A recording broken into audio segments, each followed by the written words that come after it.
Howdy, welcome to the Dennis Prager Show. I hope you had a good weekend. I am blessed in that virtually always I could say I did. And I walk around with a lot of gratitude. The key to a good life is gratitude. So today, is it today? I think it is, right? So let me get this straight. In Los Angeles, I'm broadcasting from right outside Los Angeles, Glendale, California, which is its own city. So in Glendale, at this point, do you have to show a vaccination certificate to get into a restaurant salons? That is hair salons, nail salons, the like. That's L.A. County, correct? And that, I believe, does begin today. L.A. City. No, L.A. County. I think so, because I live in L.A. County, not in L.A. City, right. And I don't believe I can get a haircut where I live. That's take a look. So look it up. L.A. County salons. I think that would probably get it for you. But anyway, in L.A., listen to this, from the Los Angeles Times, which of course is for anything that deprives people of freedom except abortion.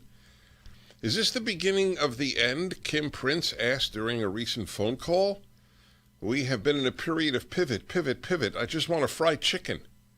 On Monday, Prince, who owns Hotville Restaurant in the Baldwin Hills Crenshaw Mall, and all other restaurants in the city of Los Angeles, will have to pivot again to comply with a new ordinance that requires customers to show proof of a vaccine or a negative COVID-19 test to dine indoors. Enforcement of the ordinance, which covers shopping malls, movie theaters, beauty salons, and other indoor activities, will start November 29th. Oh, so thought it starts today. No, all right. It's bad enough, November 29th. And remain in effect until the city lifts its COVID-19. By the way, what do they think? So are people dropping dead until November 29th? What is the thinking of the people who are ruining Los Angeles in every possible way? What is their thinking? Eric Garcetti, Barbara Ferrer, is that her name? Ferrer? The head of health. As I said last week, if you have a degree in public health, I think of you as I do those who have a degree in gender studies or education. You really got your mind twisted and your ability to think clearly very, very profoundly hurt. They're ruining more businesses. God, well, I so feel for these people. Where I live, it's mostly Vietnamese who run nail salons, for pedicures, manicures. And they came from Vietnam. None of them had it easy. It's an incredibly difficult life. I just finished a 900-page book on the Vietnam War, and the end, which was it was very short, the end, because he really does deal with the war. It doesn't deal with what happens after the war. But after the war, the number of South Vietnamese whose lives were destroyed by the communists is so large. That's why they were boat people.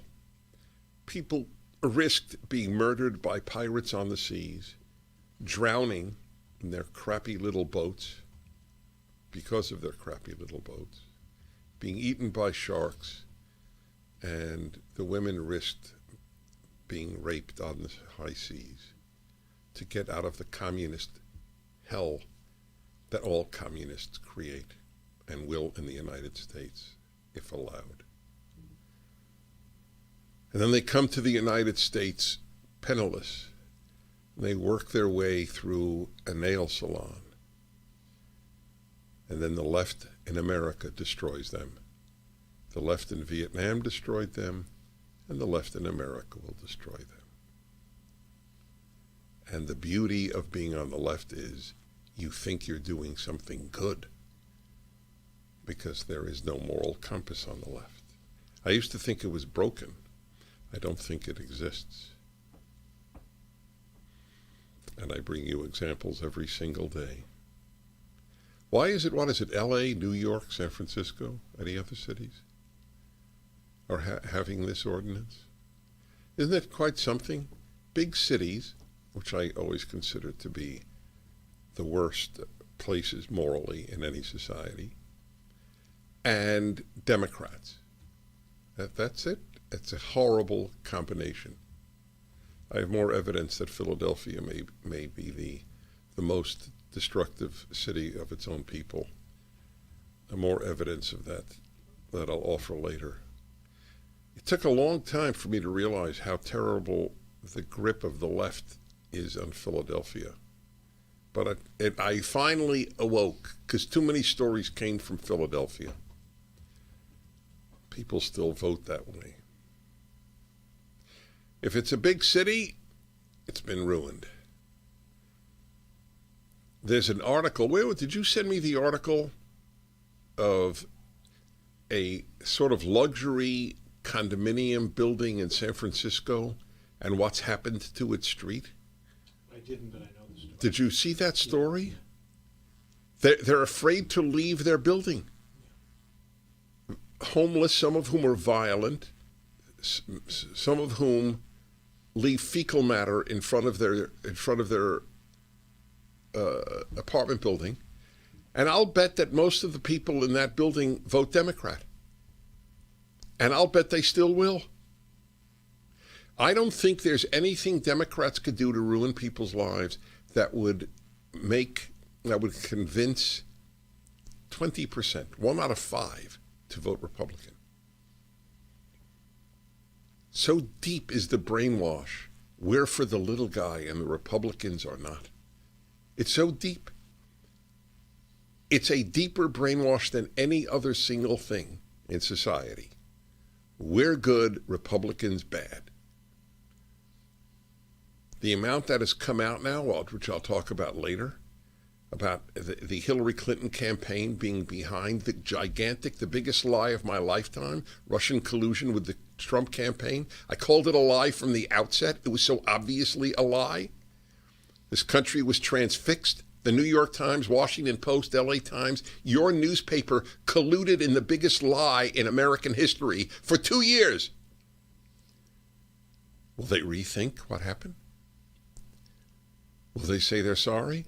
25 years ago, I wrote, being on the left means never having to say you're sorry. Correct?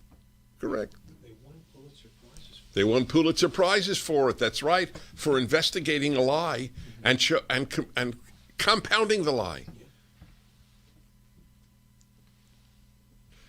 The new mandate will bring with it a minefield of potential failures and confrontations for all businesses affected, but owners of restaurants in areas of lower vaccination rates believe their survival is especially precarious. The left doesn't care if little guys survive. Get it? They care about Target. That's who they care. Amazon. That's what they care. Walmart. Little guy, you are probably a Republican, you little entrepreneurial piece of crap. They're happy if you go out of business. Then bigger is more left and more controlled. One thing I don't want to do is to have to ask every single individual, can I see your card? Prince said. In the 90008 zip code where Hotville is located, only 54% of the people have been fully vaccinated. Now listen to this. 64% of the residents are black, 24% are Latino, only 6% are white. So what's going to happen when he tells a black guy, you can't come in my restaurant? 50 years ago it was because of Jim Crow laws. Today it's because of immunization laws, vaccination laws. Something, huh? How we have regressed. I don't know what the solution is, she added, but what I do know is that businesses are already suffering And they are going to suffer to the point of closure. That's right. For not any good reason other than the love of power and the hypochondriacal fear, the maniacal fear that pervades the left about this and global warming.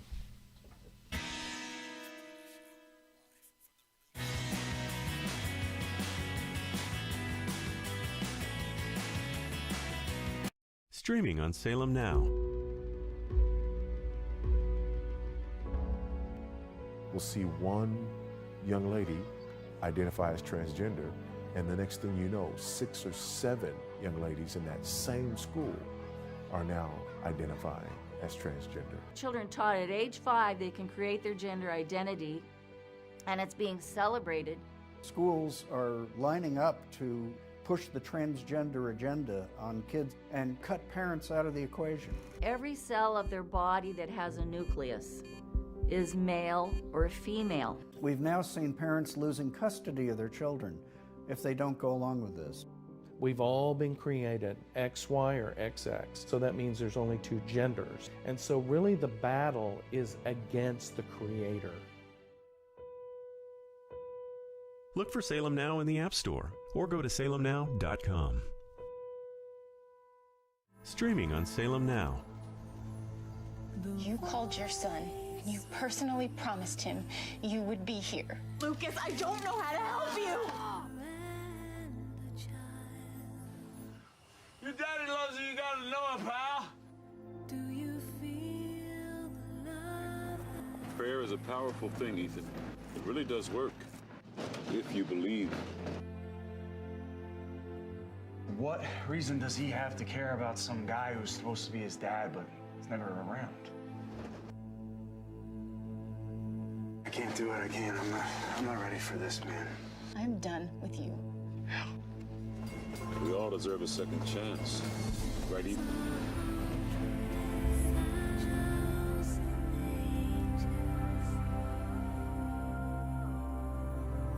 Look for Salem Now in the App Store or go to salemnow.com. Trending now on America First with Sebastian Gorka. That we have this unbelievable upset victory for Glenn Youngkin and the Attorney General and the Lieutenant Governor. Why did the good guys win, Patty? Because we did use common sense and facts. Here in Loudoun County, the parents were being targeted and blacklisted by elected officials on the school board using constituents to blacklist other constituents. We found out, we made a big stink about it. We said this is un-American. And the more we uncovered through FOIAs, through gathering information, we come to find out that this school board wanted to silence us. They didn't want parents to get involved with their children's education. Keep up with what's trending. Subscribe today at rumble.com. Streaming on Salem Now. Tesla was a genius. His most amazing discoveries thought to be written in a lost journal. Now, in the right hands, it could revolutionize the 21st century. You can stop an earthquake. Doesn't that mean you could start one too? That's why that notebook should never fall into the wrong hands. Shall we stop this thing? Save the universe!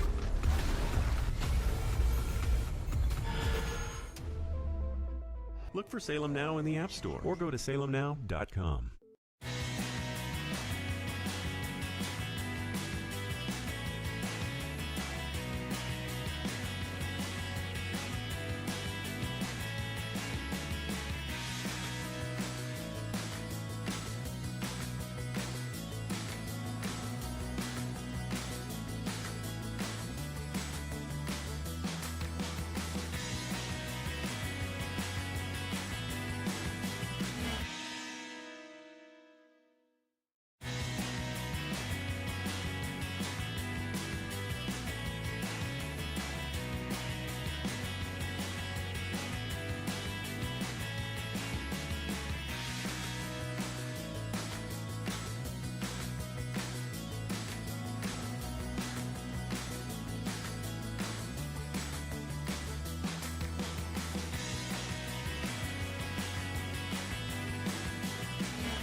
By the way, it is a perfect time for me to tell you that there is a group that's fighting for small businesses. It's perfect timing.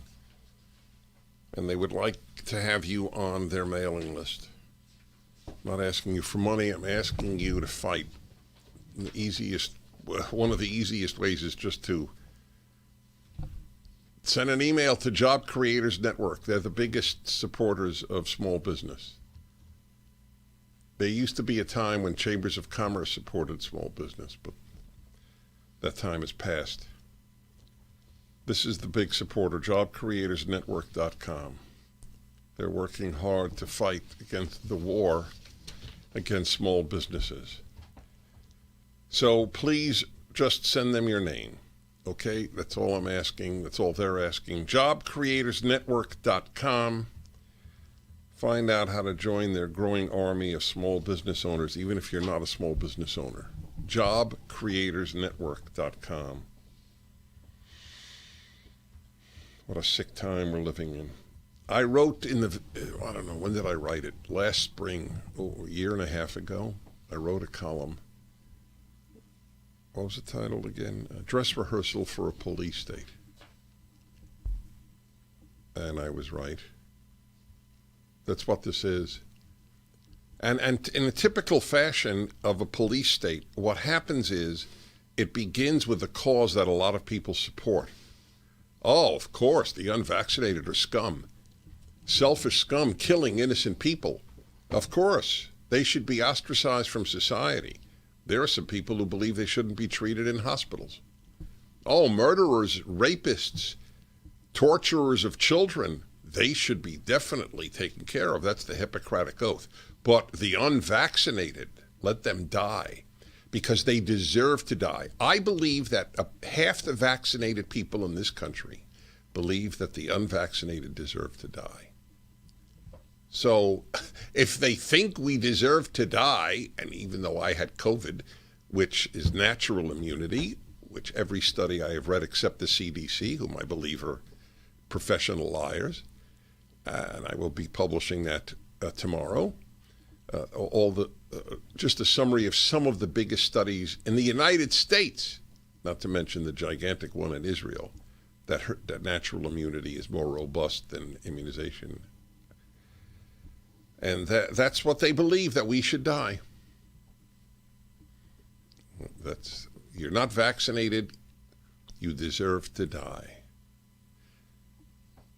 During the AIDS crisis, can you imagine if people would have said, hey, listen, you had sex through the rear of the human being? I won't say the official title because kids listen.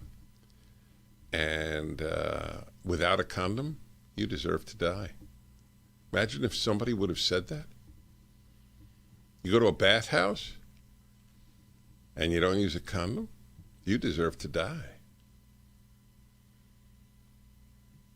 Why is that any different than, oh, you're not vaccinated? You deserve to die. And then they think of themselves as the compassionate crowd. A lot of self-delusion on the left. However, this is what I think is the most interesting, not necessarily most important, but certainly most interesting story of the weekend. The governor of the largest state in the United States has disappeared. Has he come in public today? Is there any news on that? So it's 11 days now.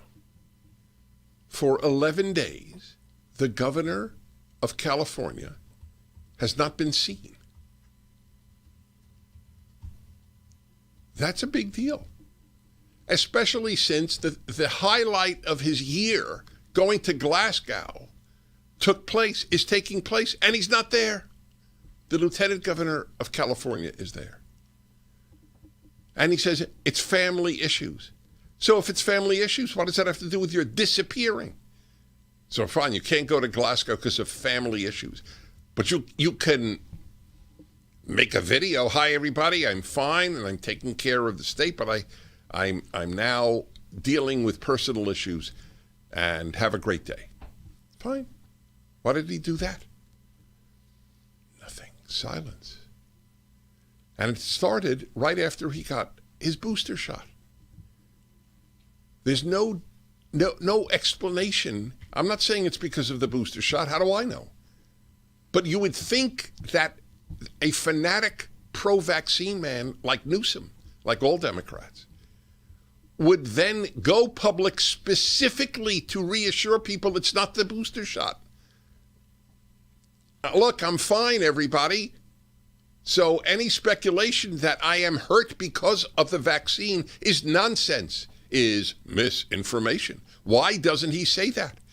Even if you hate the unvaccinated, don't you want the governor of California to say it isn't the vaccine? It's one of the rare times the vaccinated and unvaccinated can agree. Let him say it's not the vaccine. I'm fine. Now, here's a question I don't know the answer to. Could you take a look? How much has Newsom's disappearance been covered by the mainstream press? Even the LA Times or San Francisco Chronicle, let alone the New York Times or Washington Post? It is not a little deal. Governors don't disappear, let alone the governor of the biggest state, let alone the governor of the biggest state when the highlight of his life, going to Glasgow for another conference on how to bankrupt the Western world, is taking place. It's going to happen this winter. If this is a cold winter in Europe, they're in for a very big price. Maybe you will shake people up, although it's hard to undo propaganda. Last week, I came out with a comment, which will be one of my continually stated comments. I have a series of those, like everything the left touches, it destroys. But here's another one. And I just recently realized it. Most people think love and hate are the most powerful emotions. I have learned in the last year that that is not true. There is a much more powerful emotion than love or hate. Fear. What you can do to people's minds with inducing fear? The answer? Anything. Fear. That's the key, and the left works on it. You'll die. If you don't die of COVID and from the unvaccinated, then you will die from those who oppose solar panels. We'll be back.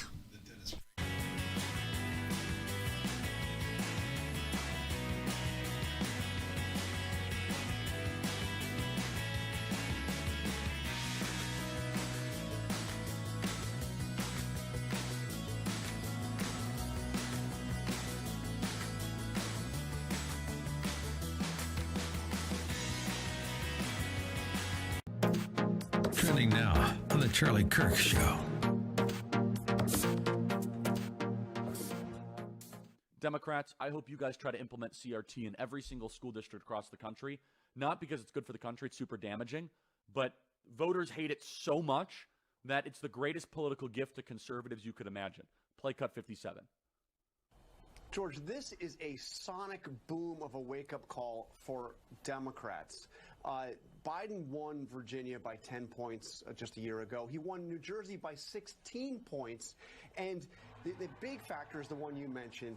Republicans vastly outperformed in the suburbs. That is precisely where the battle for control of Congress will be waged next year in the midterm election. And so all across the country, you are seeing this trend. Keep up with what's trending. Subscribe on YouTube and at rumble.com. Trending now on the Hugh Hewitt Show. Fine. I'm talking about Republican Glenn Youngkin taking back Virginia, leading to a sweep of the purple state, a blue state actually, into the red column. not only Glenn Youngkin in a handily amassed victory, exactly as he planned it, exactly as he said it would come together, hold the margins down in Northern Virginia, sweep the central and southwestern and southeastern parts of it. Hampton Roads, a very big winning, Virginia Beach, a very big win for him. It was really repulsion at the school districts, repulsion at CRT, repulsion at Terry McAuliffe's trying to play a race card. So it's just a victory night. Let's go with Winsome Sears. You may not know Winsome. She is the first African-American woman elected to statewide office in the Commonwealth of Virginia. She was running alongside of Glenn Youngkin. I just want to begin with her because MSNBC didn't carry her speech last night, and it's a fine speech, and you should have heard it. Cut 26. There are some who want to divide us, and we must not let that happen. They would like us to believe we are back in 1963 when my father came. We can live where we want. We can eat where we want. We own the water fountains. We have had a black president elected not once but twice, and here I am, living proof.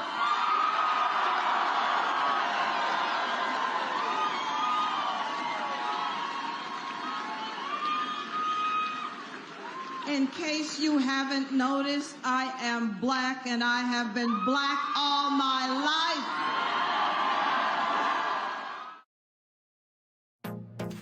Keep up with what's trending. Subscribe on YouTube and at rumble.com.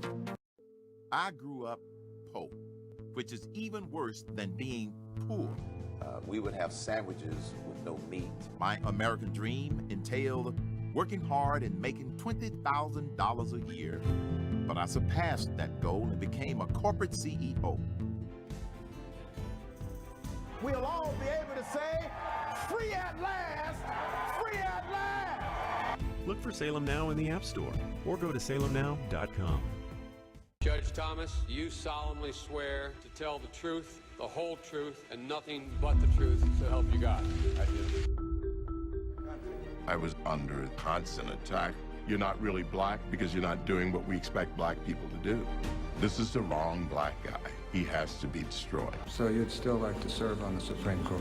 I'd rather die than withdraw from the process.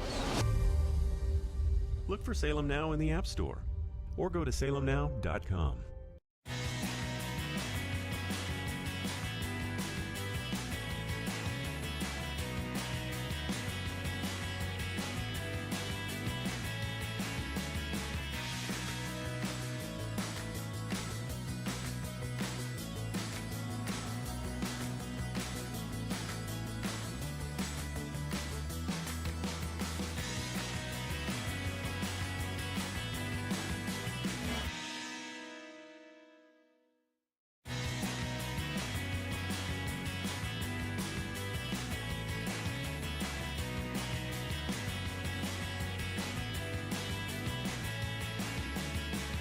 Hi, everybody. Steve Moore, one of my favorite people, senior economist with FreedomWorks, a free market think tank. He has a free newsletter, Unleash Prosperity. It's required daily reading. His most recent PragerU video, a month ago, is all about the budget bill, the bankrupting of America. Over 2 million views and counting. Hello, Steve Moore. Okay, do we have Stephen on? All right. Are you there, Stephen?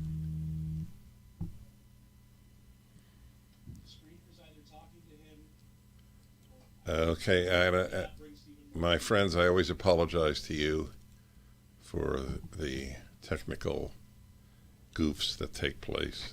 I don't know why such a simple thing as talking to a guest is challenging. Hello, Dennis. But I guess it is.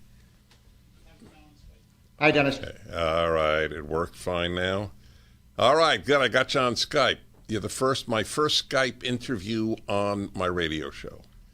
Well, I'm glad I'm your guinea pig, but it's great to be with you. Can you hear me okay? It's clear. It's actually clearer than a phone. That's great. Okay, so I got a lot of questions for you. Yeah.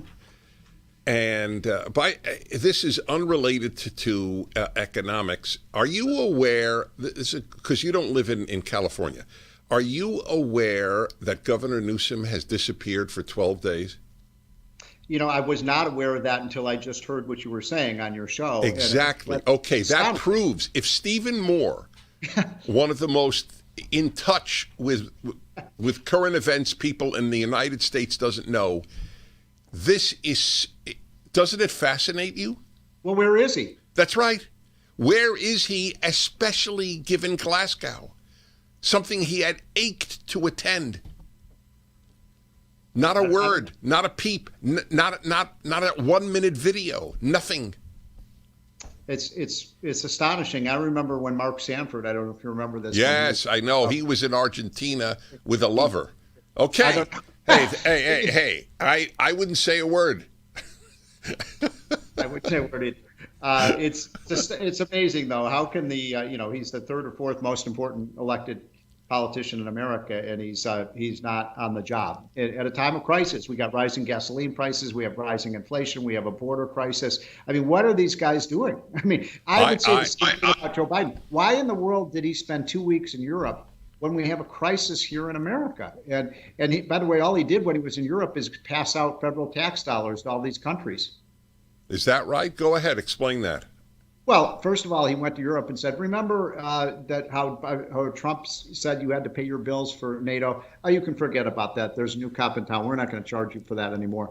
And then it turned out that the Glasgow Climate Change Summit, Dennis, was just a shakedown. So the poor countries went to that Glasgow and said, we want $750 billion, not 750 million, $750 billion from Western countries, read the United States, or we're not going to participate. And Biden said, sure, we'll pay that up. And don't forget the other two countries that were not there in Glasgow were the two biggest polluters. Yeah, Russia and China.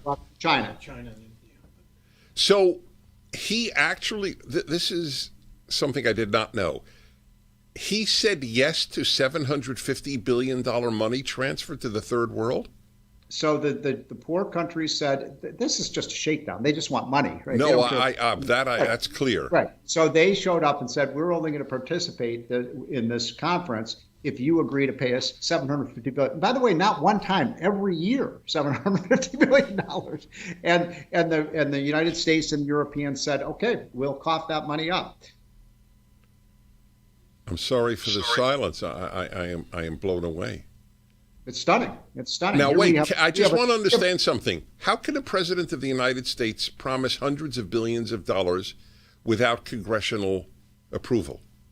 Well, good question. How can the president of the United States try to impose a vaccine mandate? That's right. That's correct. I mean, what's going on, Dennis, this is one of my pet peeves. We have a legislative branch. We have three branches of government, right? And the legislative branch makes the laws. And yet we now have and by the way, this has been going on for 25 or 30 years. The Congress is now delegating lawmaking authority to the executive branch. And so Congress doesn't vote on these things. And you get what I think is one of the most unconstitutional measures I've seen in a long, long time, this vaccine mandate that no member of Congress voted on. All right, back in a moment with Stephen Moore. You should get his free newsletter. It's terrific. Unleash Prosperity. Where do you go to get it? Unleash Prosperity. Just go to Committee to Unleash Prosperity website and sign up. And by the way, unlike Joe Biden's claims, this one really is free. Good man. All right, folks, let me remind you about one of the greatest products ever to advertise on my show, or any show for that matter, Relief Factor. Here's a remarkable thing about that company. They tell you that if it doesn't work in 3 weeks, it probably doesn't work for you. Can't get more honest than that. So they give you a 3-week tryout price of $19.95 if you have muscle or joint pain. ReliefFactor.com, 800-500-8384.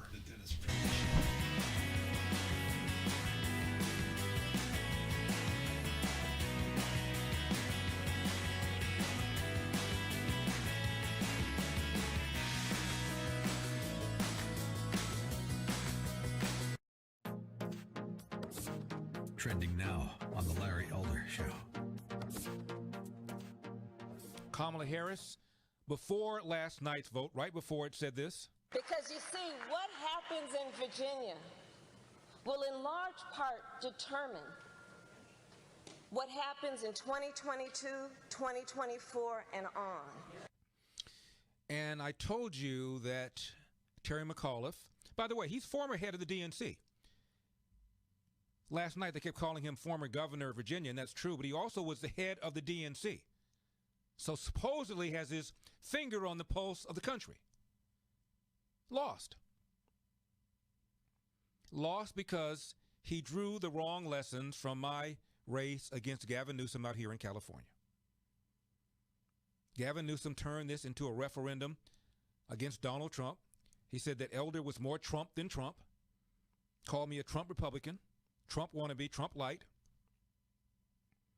And I've said before, when all these people, same ones who went to Virginia to help McAuliffe, Barack Obama, Kamala Harris, Sanders, Elizabeth Warren, they either came out here, Biden did, or cut commercials for Gavin Newsom. And they all said the same thing. Stop the Republican takeover. The Republican takeover. And it worked out here. Because half the state is registered Democrat and 25% registered Republicans, independents rather, and registered independents in California, even the New York Times admitted, vote Democrat. Keep up with what's trending. Subscribe on YouTube and at rumble.com. Streaming on Salem Now. The public would be outraged if they knew the truth. Why do you think our politicians are not on the sidewalk right now talking to you? Don't have no respect. The old wall randomly turns into a guardrail, followed by miles of open border.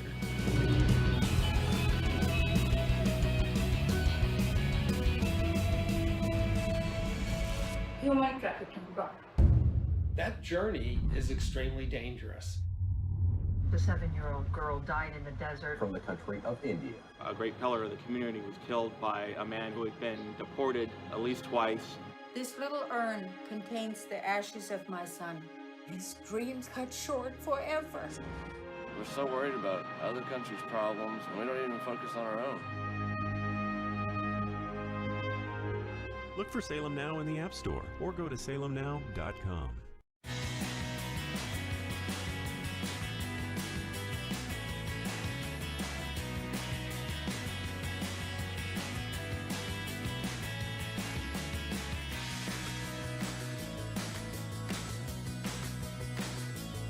Hi, everybody. I'm with Stephen Moore, the great economist and free market advocate.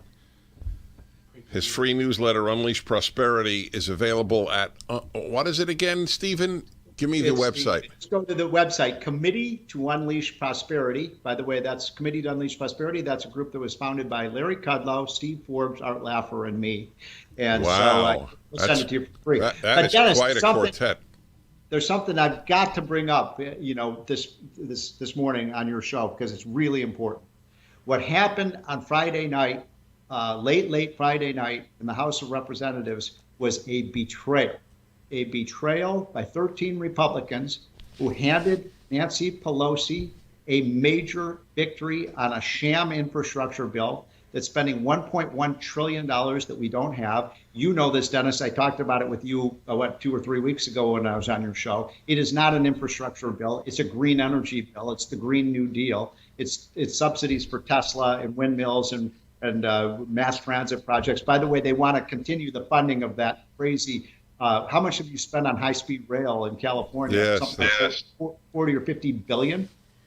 Yeah, something in that arena. That's correct. Probably more, yeah. How many people have traveled on that high-speed rail train? Zero. 40 to $50 billion down the drain. And we spend money in Washington like it's M&M's candy. And now they want to spend another $50 to $100 billion on that sham thing. So explain this to me, Dennis. Why would 13 Republicans, after what happened on Tuesday, when the voters repudiated the Biden agenda, why would they do this? And I blame Kevin McCarthy, and I'm friends with Kevin McCarthy. He's from California, but he did not whip this, and Pelosi did not have the votes to pass that bill. It is astonishing. It truly is. So my theory, which I wanted to bounce off you, I thought you would have a better answer than I. My theory is it's great money for their districts, and that is more important to these Republicans than the country. I think, unfortunately, you're right. There were pork barrel projects. There were earmarks for special districts. Democrats bought these votes, but I would have thought that Republicans would have put the principle of this. I mean, my God, we already gave the states $1.9 trillion, remember, in March. That's right. So this is 1.1 trillion. Well, the key thing is what you said, money we don't have. Let me read their names. Don Bacon, Nebraska, Brian Fitzpatrick, Pennsylvania, Andrew Garbarino, New York, Anthony Gonzalez, Ohio, John Kotko, New York, Adam Kinzinger, Illinois, Nicole Maliotakis, New York, David McKinley, West Virginia, Tom Reed, New York, Chris Smith, New Jersey, Fred Upton, Michigan, Jeff Van Drew, New Jersey, Don Young, Alaska. These are Republicans who have nothing in common with the conservative principles, basic moral principles, that your country comes before money for your district. So do you think that's the number one reason that they bailed the Democrats out? No, I think so. Well, for some of them. For others, they bought into this lie that this is an infrastructure package. How do you buy into that? No, I don't understand. Well, what if they called it an investment in Topps baseball cards? Would they buy that? No, I mean, here's the thing. I mean, if I had been the Republicans, I would have said this. And incidentally, it's not bipartisan. The Republicans had nothing to do with writing this bill. Pelosi wrote this bill herself with her Democratic colleagues. They never even consulted with the Republicans. And do you remember, Dennis, what the first act of Joe Biden was when he became president? The first act of, yes, the pipeline. Yeah, he killed. This is a guy who says he cares about infrastructure. And by the way, that pipeline costs nothing. That one is free. It's paid for entirely by the private sector. He killed that while he approves the pipeline from Russia to Germany. And then he says this is an infrastructure bill. And Republicans said, when you approve the Keystone Pipeline, we'll talk about infrastructure. But my God, there's so much money in this bill for mass transit projects. Why is it that a company, Tesla, right now, is the third most valuable company in the world? It has a $1 trillion market cap. You get that? $1 trillion is the worth of this company. Why does the federal government have to shower it with subsidies? It's a disgrace, and I think of the small business owner getting clobbered, and Tesla getting billions. Billions. Yes, billions. It's unbelievable. So tell me this, what I'm not clear on. Do you think that these Republicans who voted for this one will vote for the bigger one coming up? Oh, God forbid. Remember we talked about this 3 weeks ago. This is the worst bill that I've seen. I arrived in Washington in 1984 when Reagan was president. I've been proud to work for Ronald Reagan and Donald Trump. That's pretty cool. And everything that we have done to accomplish, whether it's work for welfare reforms, with supply side tax rate reductions, whether it's limited government, and whether it's education choice, all of these things are in jeopardy. I could be on your show for 2 hours and tell you all the horrific things that are in this bill. We need every single Republican. Why is it, Dennis, there are only 2 Democrats out of 257 in the Congress, that's less than 1%, are against a massive spending bill that would bankrupt our country? Because I know you're asking this rhetorically, but I would just like to answer it nevertheless. Everyone left of center believes in government. I would like you to hear. We have a minute. Sean, please play for Stephen Moore what the head of the DNC said last week.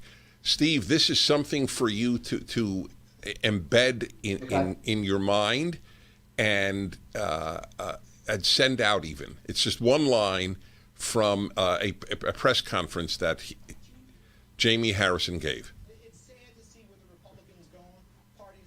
Because they have become a party of fascism and fear. And those are the two things that really motivate them right now. No, that's not the quote. The DNA of the Democratic Party is what I wanted. That was bad enough. You know, imagine that. The head of the Democratic Party says the Republican Party is fascist. You know, the DNA of Democrats is that we believe in government. There you go. That's the answer, Steve. The DNA of Democrats is that we believe in government.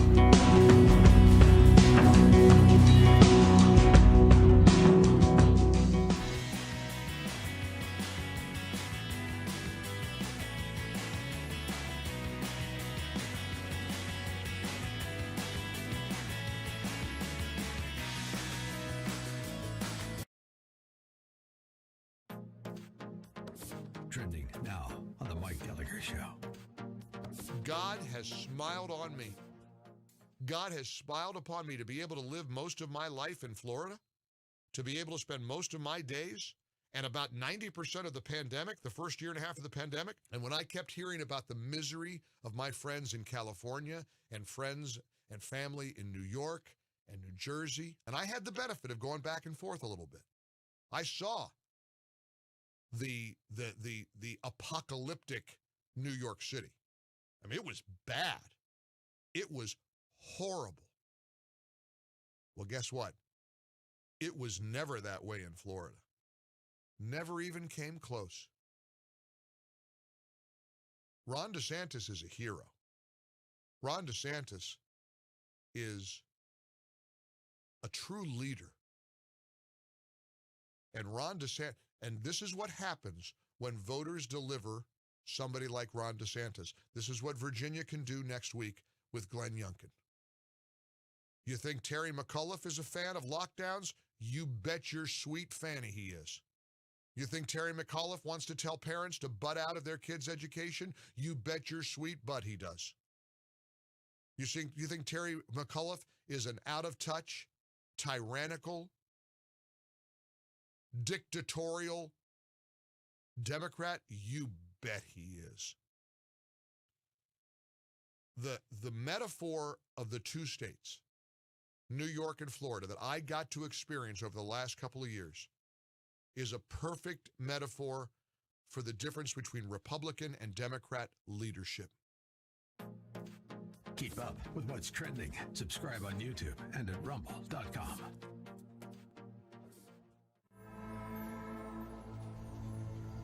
You called your son. You personally promised him you would be here. Lucas, I don't know how to help you. Your daddy loves you, you gotta know it, pal. Do you feel the love? Prayer is a powerful thing, Ethan. It really does work, if you believe. Look for Salem Now in the App Store or go to salemnow.com.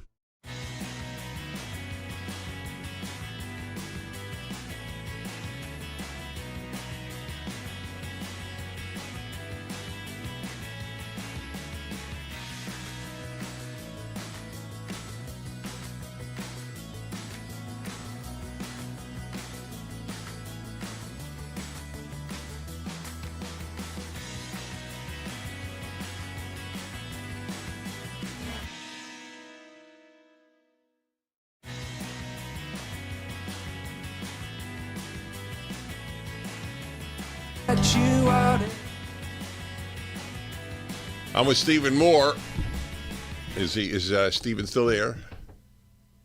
Yes. Hi, Stephen. You're looking good, by the way. Where are you? You're in the Washington area? It is the most beautiful day in Washington, D.C. and Virginia. It's been beautiful ever since Glenn Youngkin won a great victory. Oh, yeah.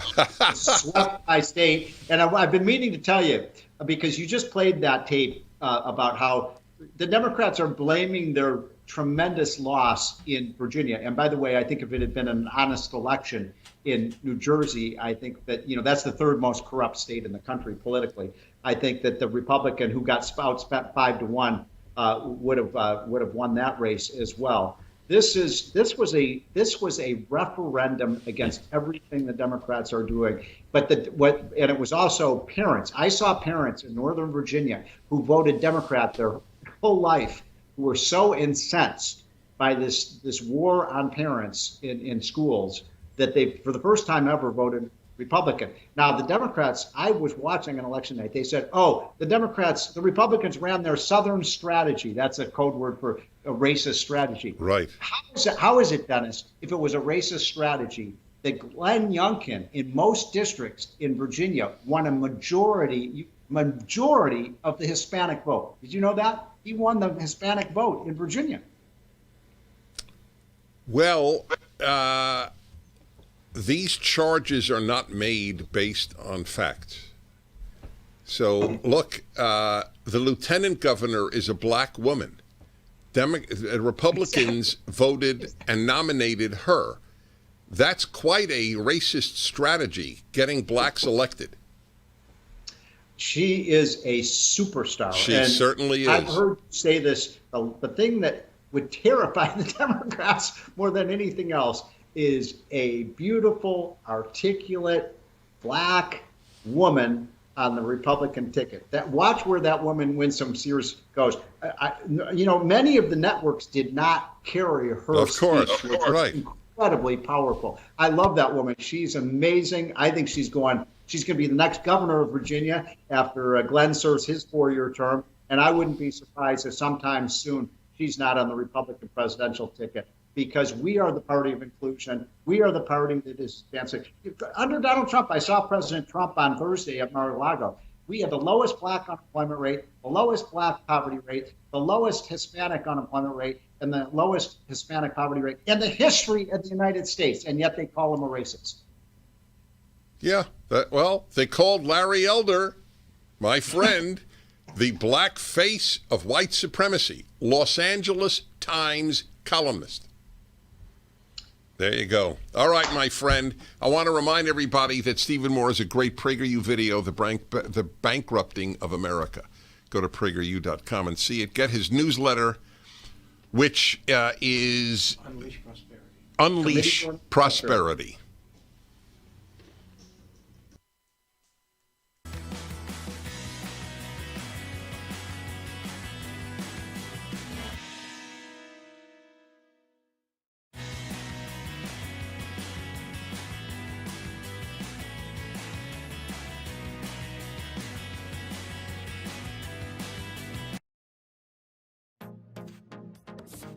Trending now on The Larry Elder Show. They coalesced behind Joe Biden, and Joe Biden was doing badly. He was going nowhere until they were scared to death that Bernie Sanders was going to win the nomination and then have to go up against Donald Trump, and they knew that Donald Trump would crush this guy. But all the things that Patrick Basham pointed out, all these anomalies, things that had never, ever happened before, they're stunning. Jaw-dropping. And what Mark Zuckerberg did, jaw-dropping. The so-called whistleblower went on 60 Minutes and complained that that Facebook was trying to get as many people as possible to stay on their platform as long as possible. Well, duh. And that they manipulate algorithms in order to provoke anger because anger sells more than non-anger does. Duh. She said absolutely nothing about the suppression of conservative content, said absolutely nothing about the money that Mark Zuckerberg spent in order to influence the election. Yet that was the bombshell interview that she did on 60 Minutes. And I've done a video about that. I said, why don't you say something about the fact that Facebook and other social media platforms suppress conservative content? One glaring example, of course, was the Hunter Biden story that the New York Post broke a few days before the election, and Twitter shut down the New York Post's own Twitter account, so they couldn't retweet their own article. And as a result, a bunch of Americans, including Joe Biden voters, knew absolutely nothing about the Hunter Biden-Joe Biden story that clearly showed Joe Biden lied when he said he knew nothing about Hunter Biden's businesses. That story got shut down, and there was a study after the election that found enough Joe Biden voters say had they known about the Hunter Biden story, they would not have voted for Joe Biden. Keep up with what's trending. Subscribe on YouTube and at rumble.com. Trending now on the Mike Gallagher Show. And forgive me, I'll be a little bit tongue-tied because I'm functioning on a few hours sleep, but I don't mind. I'm so ecstatic I can't see straight. I am so proud of the voters of Virginia. I'm proud of the voters in New Jersey. I'm proud of the voters in Minneapolis rejecting the insanity of abolishing the police department. A wave of sanity swept across the land. We're getting our country back. And you need to sit back and appreciate it. You need to let that soak in. We're taking our country back from the radical crazies who have hijacked it. And you need to enjoy the moment. Keep up with what's trending. Subscribe on YouTube and at rumble.com.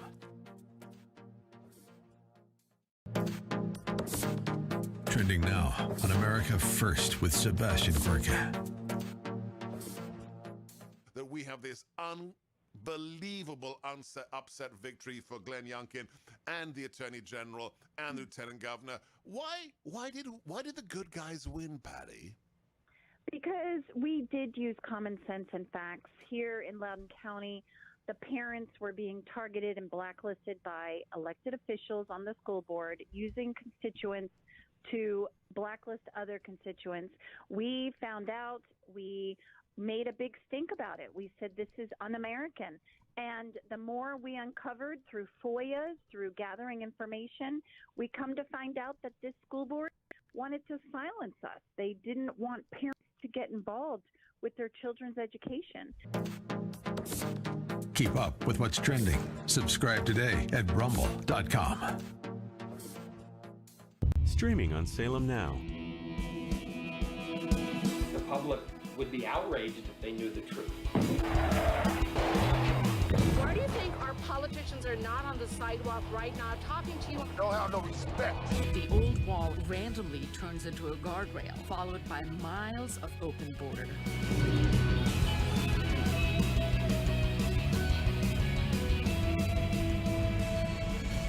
Human trafficking gone.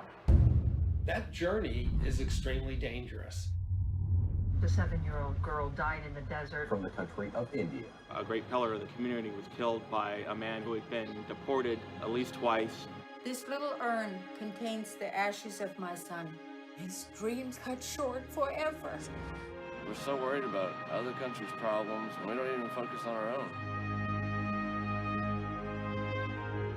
Look for Salem Now in the App Store or go to salemnow.com. Trending now on the Charlie Kirk Show.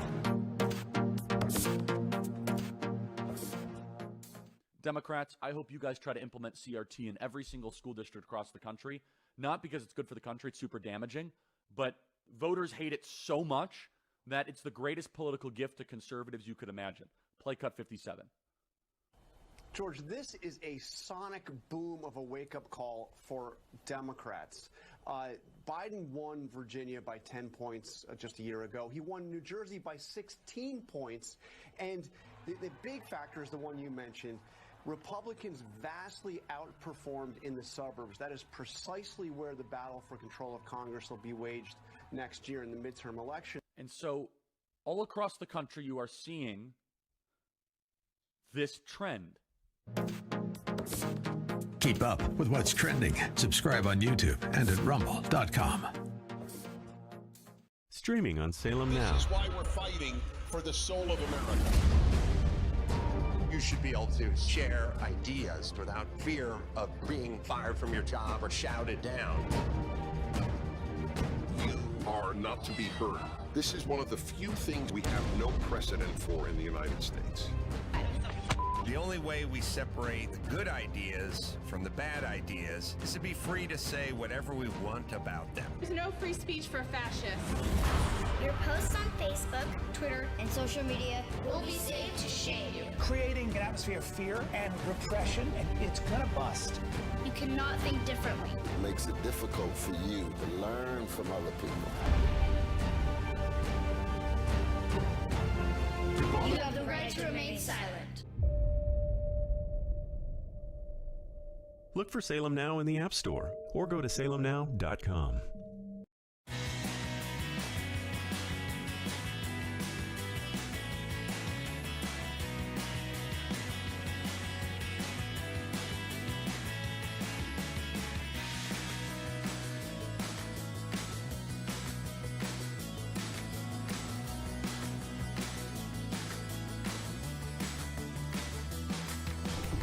Well, everybody, welcome to the Dennis Prager Show. It is great to be with you on this Monday.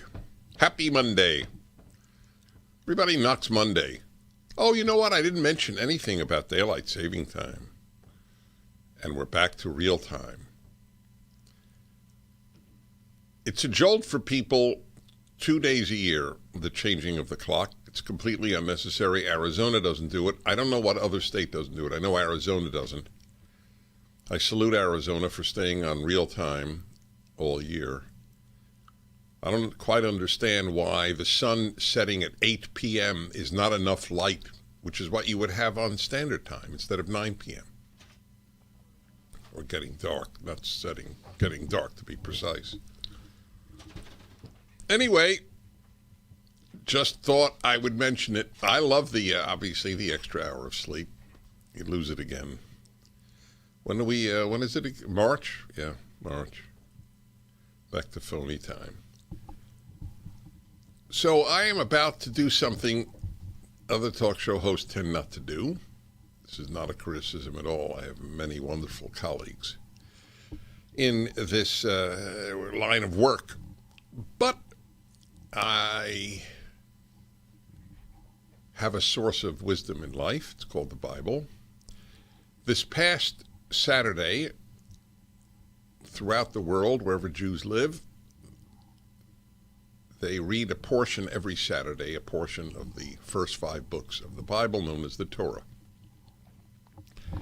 So the portion is in Genesis, and I'd like to read to you one verse that was read all over the world, wherever Jews went to synagogue this past Saturday. Genesis 26:15. So all the wells that his father's servants had dug in the time of his father Abraham, the Philistines stopped up, filling them with earth.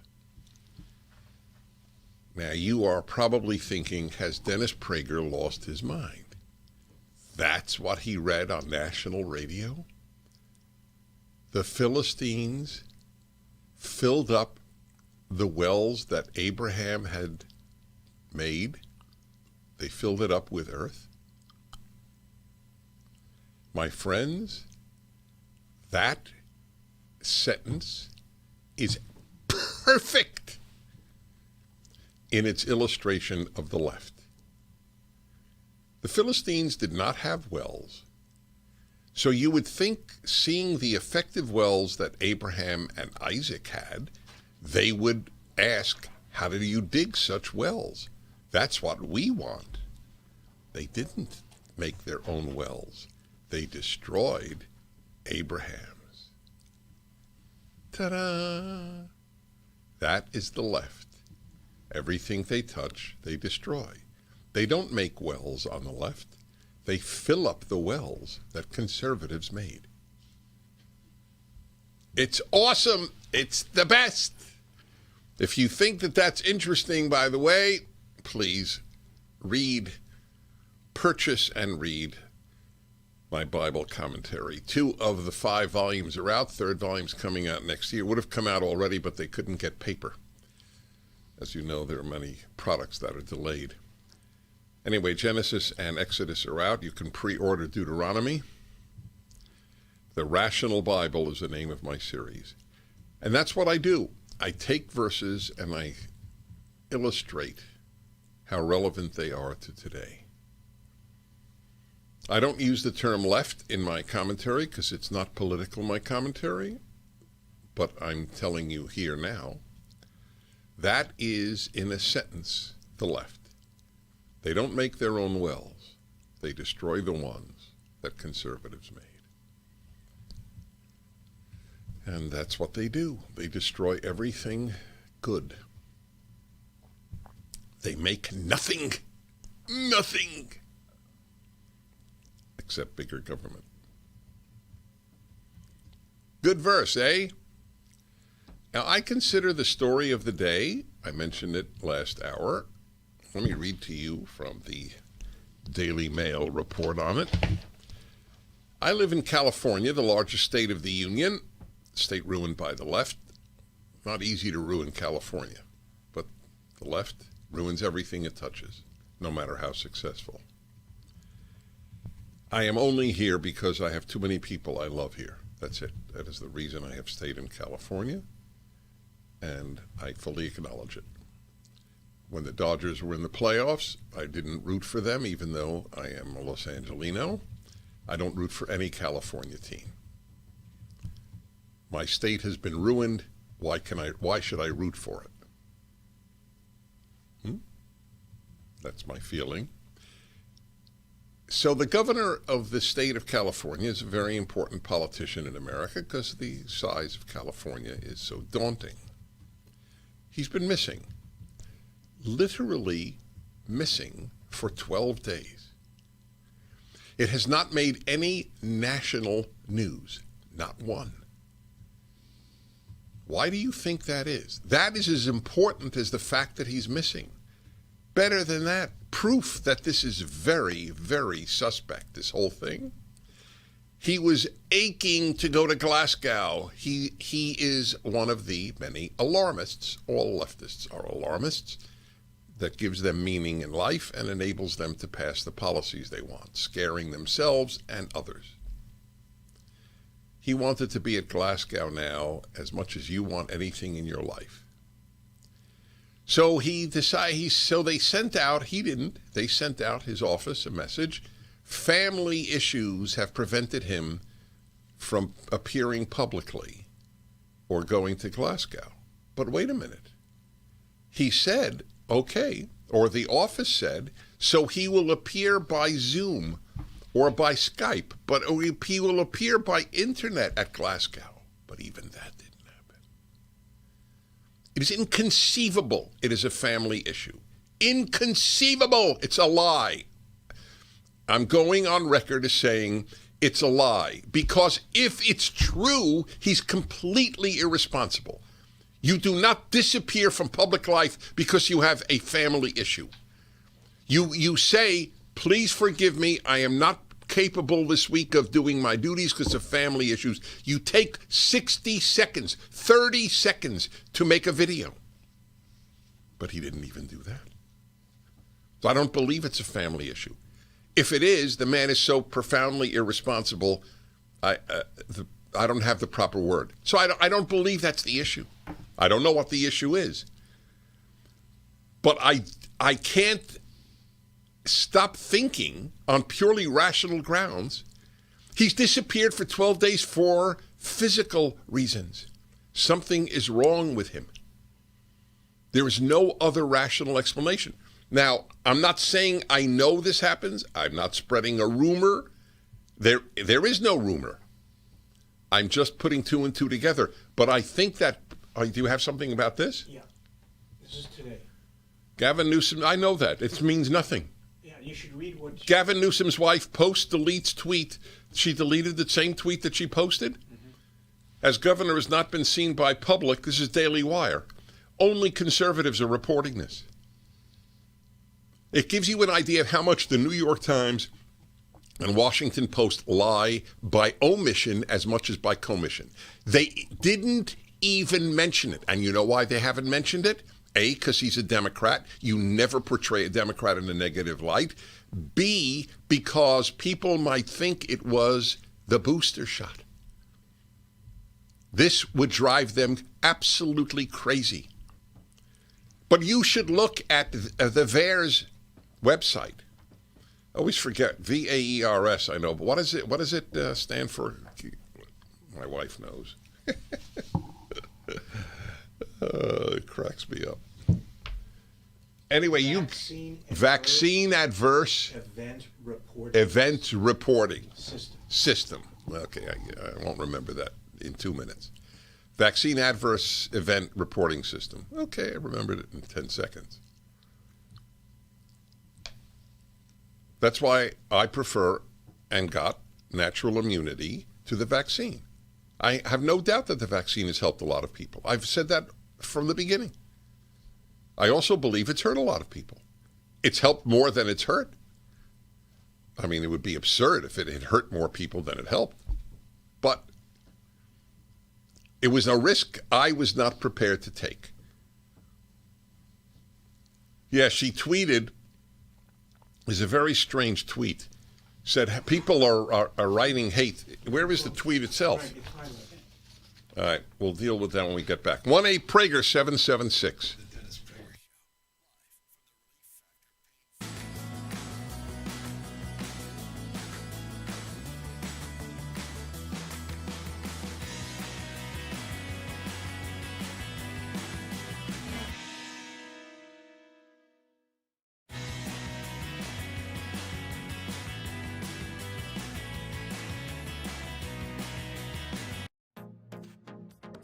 Trending now on the Mike Gallagher Show.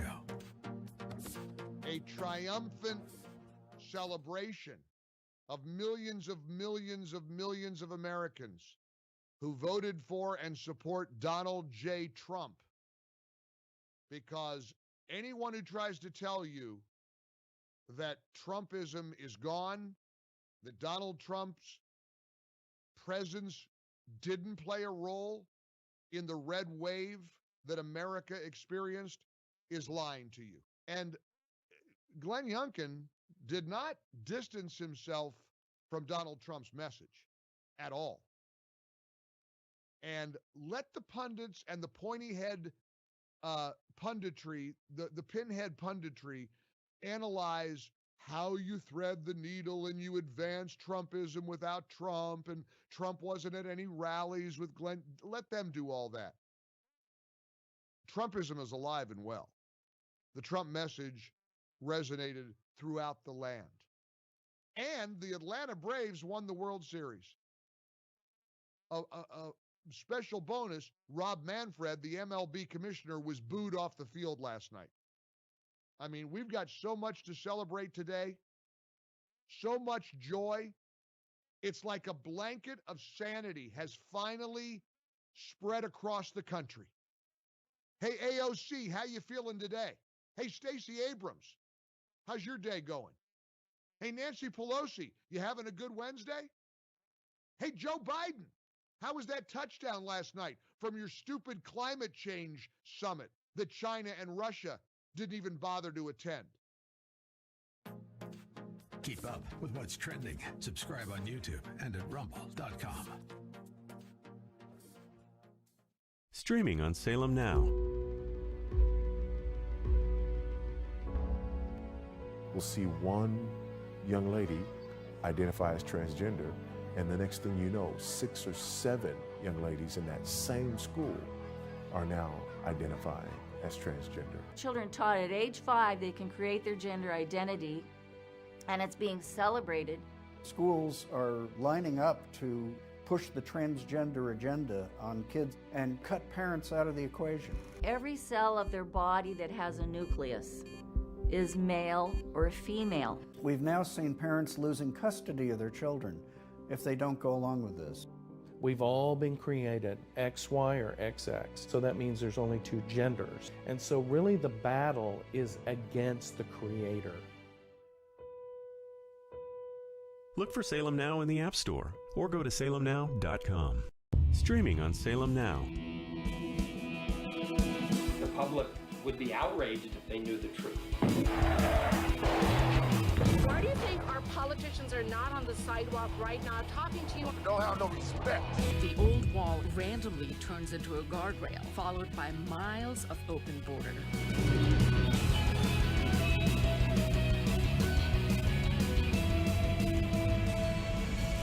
Human trafficking. That journey is extremely dangerous. The 7-year-old girl died in the desert. From the country of India. A great pillar of the community was killed by a man who had been deported at least twice. This little urn contains the ashes of my son. His dreams cut short forever. We're so worried about other countries' problems, and we don't even focus on our own. Look for Salem Now in the App Store or go to salemnow.com.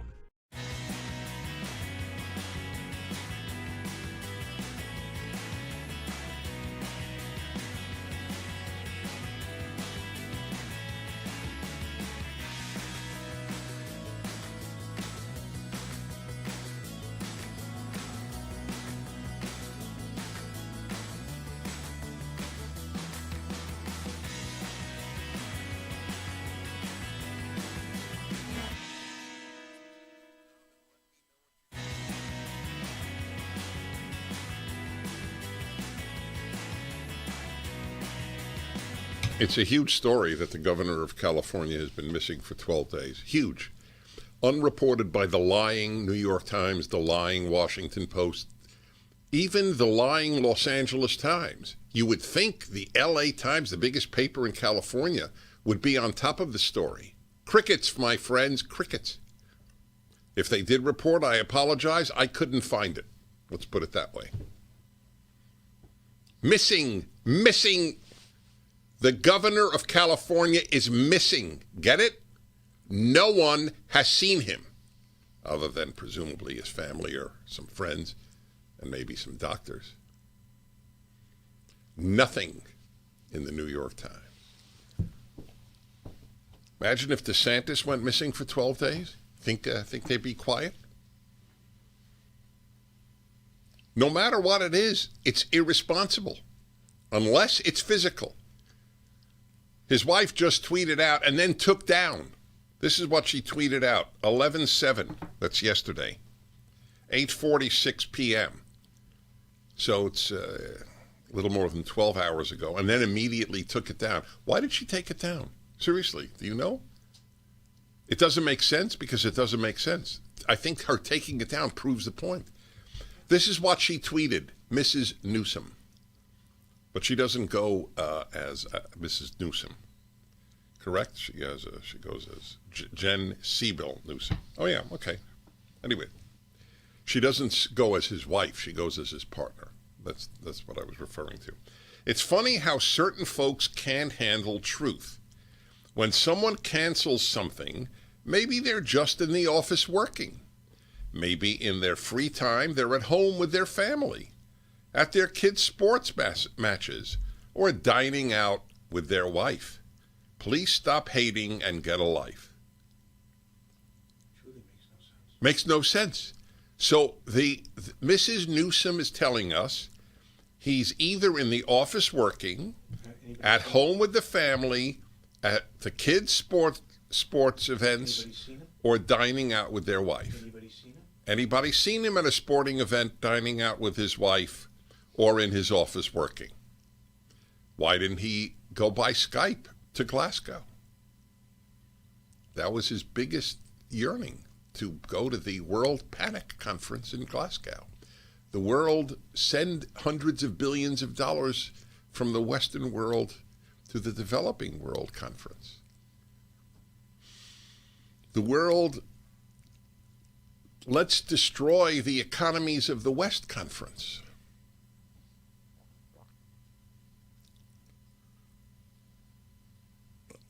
But he didn't go, and he didn't Skype, and he didn't Zoom.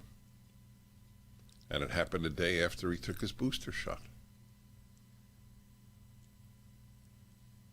All I'm saying is, since it did happen the day after his booster shot, wouldn't he, as a booster of booster shots, wouldn't he go public just to reassure people my non-appearance has nothing to do with health or a reaction to the booster shot?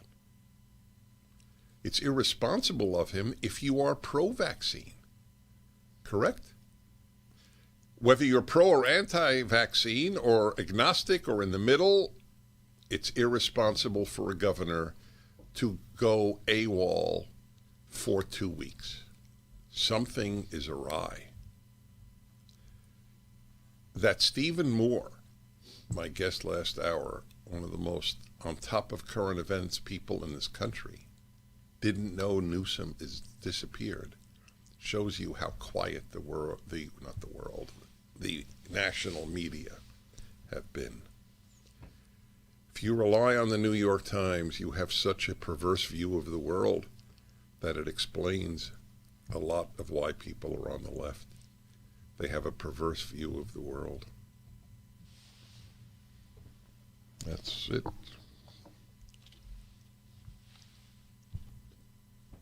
Governor Gavin Newsom has disappeared from public view for 10 days. This was November 6th. What is today? November 8th. Yeah, so 12 days, what I said.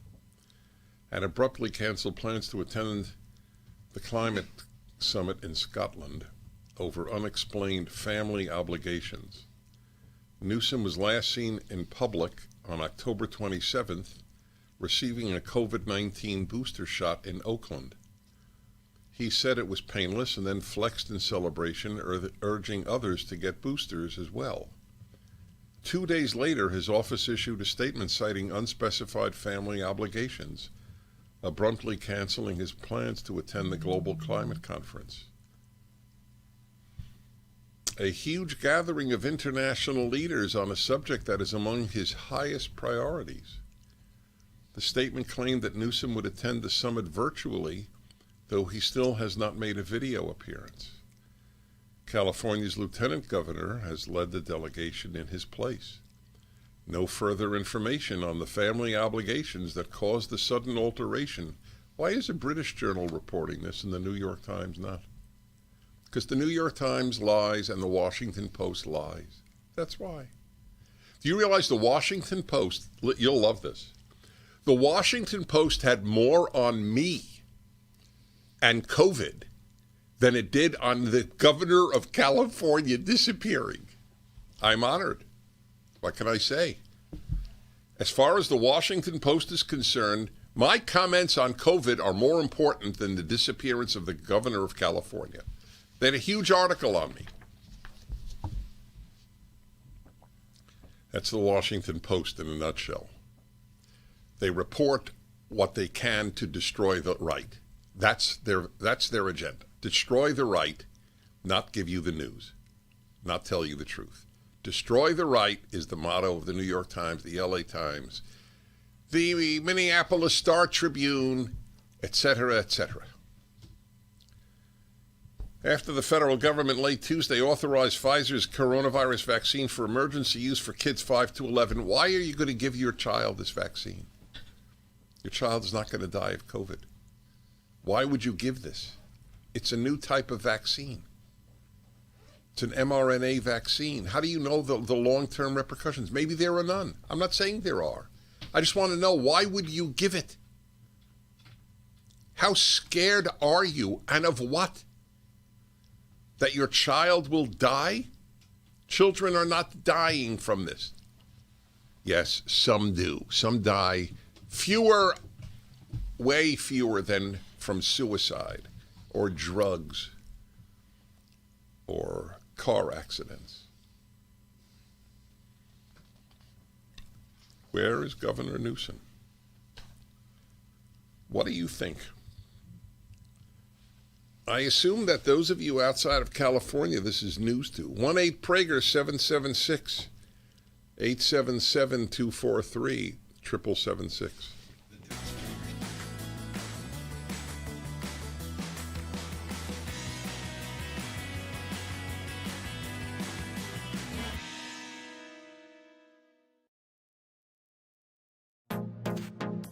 Trending now on the Hugh Hewitt Show.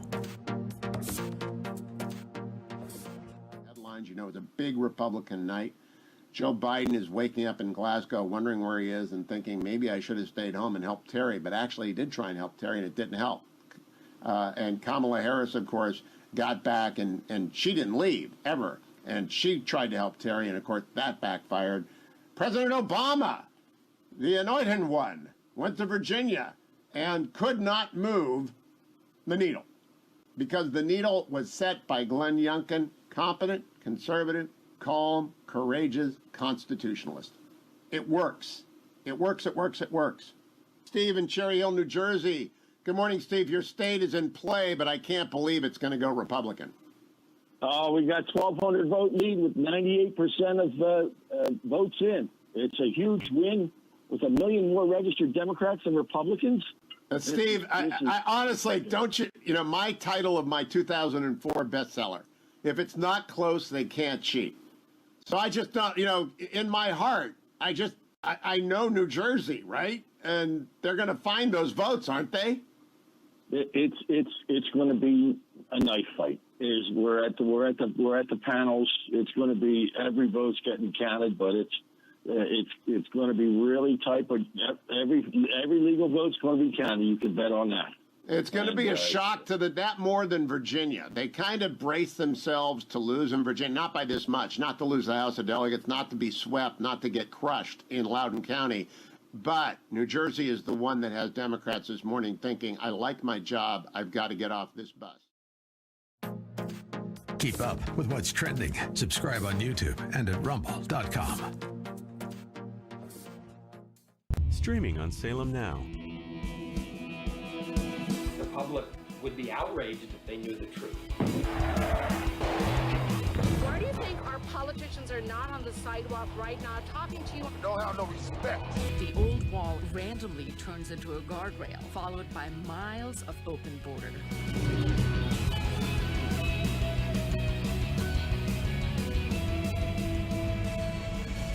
Human trafficking brought. That journey is extremely dangerous. The 7-year-old girl died in the desert. From the country of India. A great pillar of the community was killed by a man who had been deported at least twice. This little urn contains the ashes of my son. His dreams cut short forever. We're so worried about other countries' problems, and we don't even focus on our own. Look for Salem Now in the App Store or go to salemnow.com. Streaming on Salem Now. This is why we're fighting for the soul of America. You should be able to share ideas without fear of being fired from your job or shouted down. You are not to be heard. This is one of the few things we have no precedent for in the United States. The only way we separate the good ideas from the bad ideas is to be free to say whatever we want about them. There's no free speech for fascists. Your posts on Facebook, Twitter, and social media will be saved to shame. Creating an atmosphere of fear and repression, and it's gonna bust. You cannot think differently. It makes it difficult for you to learn from other people. You have the right to remain silent. Look for Salem Now in the App Store or go to salemnow.com.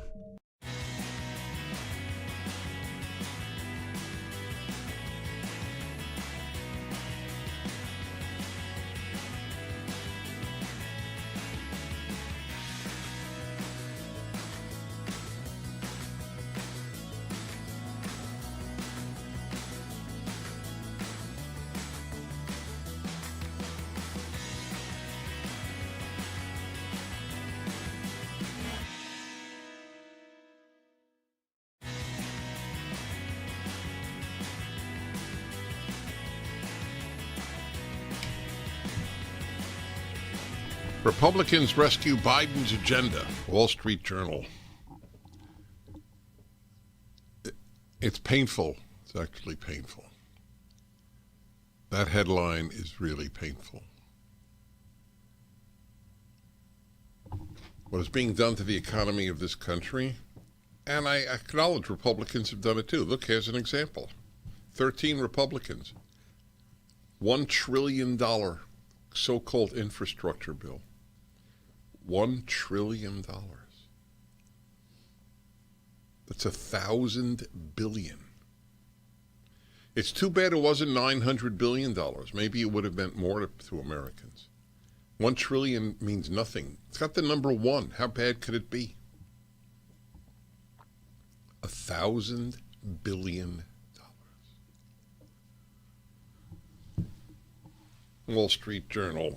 The press is full of triumphant accounts of how Speaker Nancy Pelosi and President Biden saved their party, their country, and maybe the future of mankind by passing the $1 trillion infrastructure bill through the House late Friday night. It's more accurate to say their divided party was rescued by 13 Republicans who voted with the Democrats. With their narrow House majority, Democrats couldn't pass the bill themselves after 6 left-wing members voted no. Without those Republican votes, the bill would have failed, and Democrats would have suffered another political defeat and more recriminations. Instead, Democratic leaders are moving ahead fast to focus on their $4 trillion entitlement spending and tax bill that is now more likely to pass. Let me just say, it takes a lot to depress me. A lot. I'm very level emotionally. If that $4 trillion bill is passed,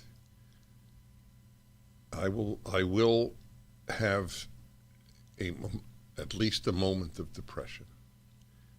It is hard to see America surviving that bill.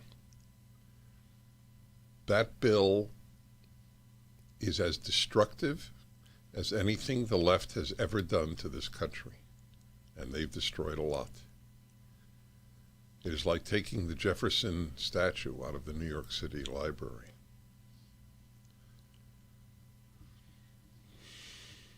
But that was symbolic, and this is actual. It will hook untold millions of Americans on government handouts. Forever. People never give up handouts. I've said often, it is harder to get off entitlement addiction than heroin addiction. I mean that literally. As one person pointed out to me, one reason is with drug addiction, you hit bottom. But with entitlement addiction, you don't hit bottom. So that's one big reason. You do hit bottom, but you don't realize it. Well, what was that again? What did he say, the head of the Democratic Party? The DNA of the Democratic Party is government. God, is that true? The country needs spending on such public works as roads and bridges, and some projects will offer an economic return on the investment. But this bill throws money at far more than that. Only $110 billion reserved for this traditional infrastructure. So did you hear that?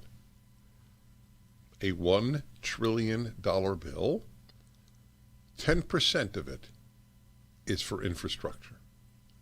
10%, $110 billion.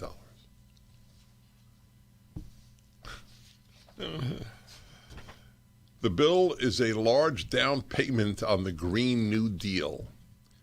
There's $7.5 billion for electric car charging stations. Energy Secretary Jennifer Granholm gets $21.5 billion for a new Office of Clean Energy demonstrations.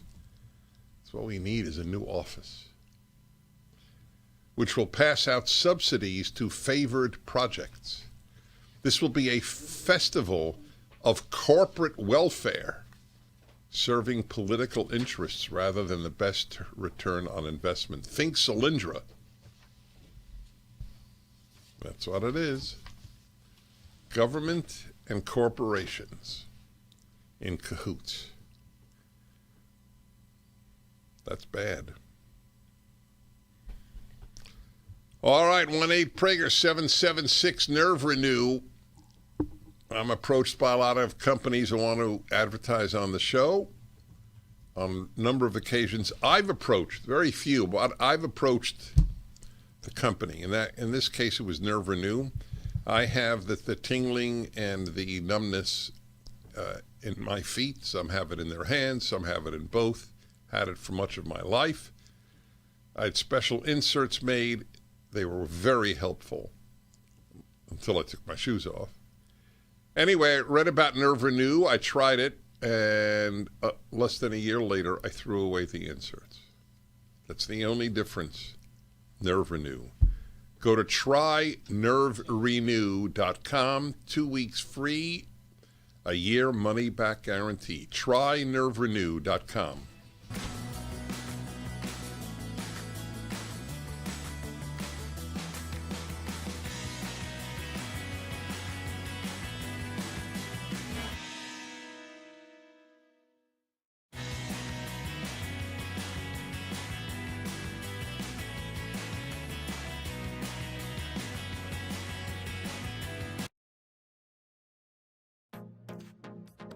Trending now on the Mike Gallagher Show. God has smiled on me. God has smiled upon me to be able to live most of my life in Florida, to be able to spend most of my days and about 90% of the pandemic, the first year and a half of the pandemic. And when I kept hearing about the misery of my friends in California and friends and family in New York and New Jersey, and I had the benefit of going back and forth a little bit, I saw the apocalyptic New York City. I mean, it was bad. It was horrible. Well, guess what? It was never that way in Florida. Never even came close. Ron DeSantis is a hero. Ron DeSantis is a true leader. And Ron DeSantis, and this is what happens when voters deliver somebody like Ron DeSantis. This is what Virginia can do next week with Glenn Youngkin. You think Terry McAuliffe is a fan of lockdowns? You bet your sweet fanny he is. You think Terry McAuliffe wants to tell parents to butt out of their kids' education? You bet your sweet butt he does. You think Terry McAuliffe is an out-of-touch, tyrannical, dictatorial Democrat? You bet he is. The metaphor of the two states, New York and Florida, that I got to experience over the last couple of years is a perfect metaphor for the difference between Republican and Democrat leadership. Keep up with what's trending. Subscribe on YouTube and at rumble.com.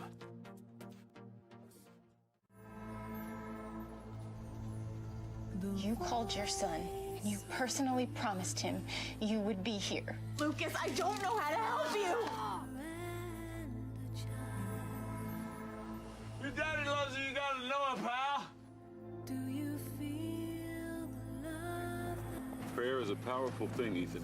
It really does work, if you believe. Look for Salem Now in the App Store or go to salemnow.com.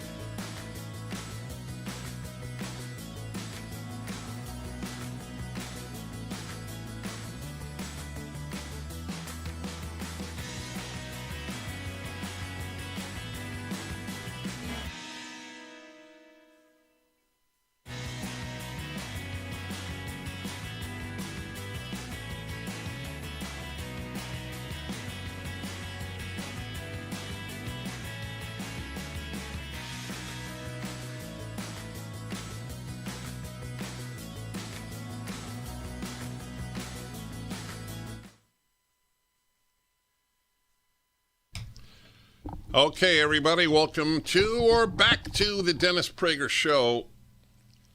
The end of the Wall Street Journal editorial about these bills is the reason I said I would get depressed if they passed the $4 trillion one. The $4 trillion Democratic plan would create new cradle-to-grave entitlements that are designed to make American families even more dependent on the government. It would corrode the incentive to work and build in new demands for higher taxes, which the middle class will eventually pay. Whoops. The first part of it is what really bothers me. Destroy the incentive. Fixing the mic, folks, sorry. Destroy the incentive of people to build their own life free of government. The whole American experiment, the whole unique American experiment is limited government. The bigger the government, the smaller the citizen. A phrase I made up a long time ago summarizes a lot. Okay. You know, I mentioned to you every big city is really the cause of the decline of America. Big cities are ruining the country. I know the great cultural institutions that are there, the financial institutions, etc. Big cities are where almost all leftism is to be found. And I cite LA, San Francisco, New York, Chicago. And then one city, finally, it hit me, might be the worst of all and goes under the radar, Philadelphia. Just news item after news item. The clincher for me was that they elected a left-wing district attorney who won't prosecute shoplifting and theft under, I don't know what the number is in Philadelphia. Here it's $950, here meaning California. Here's another news item from Philadelphia from this past week. Philadelphia became the first major U.S. city to ban police stops for minor traffic violations. Did you hear about that one? In an effort to reduce harmful interactions between law enforcement, this is from Just the News, and people of color. Mayor Jim Kenney signed legislation 2 weeks after the city council voted 14-2 in favor of the policy, which will limit traffic stops to primary violations that threaten public safety. To many people who look like me, this is council member Isaiah Thomas, who is presumably black. I haven't seen a picture of him, but I assume it from the statement. To many people who look like me, a traffic stop is a rite of passage. We pick out cars, we determine routes, we plan our social interactions around the fact that it is likely that we will be pulled over by police, said council member Isaiah Thomas, who introduced the ordinance. By removing the traffic stops that promote discrimination rather than public safety, City Council has made our streets safer and more equitable. The new rule targets secondary violations, quote unquote, that include things such as expired registration. Now, work with me on this, please. Expired registration. So, no longer in Philadelphia will it matter if you register your car? Is that correct?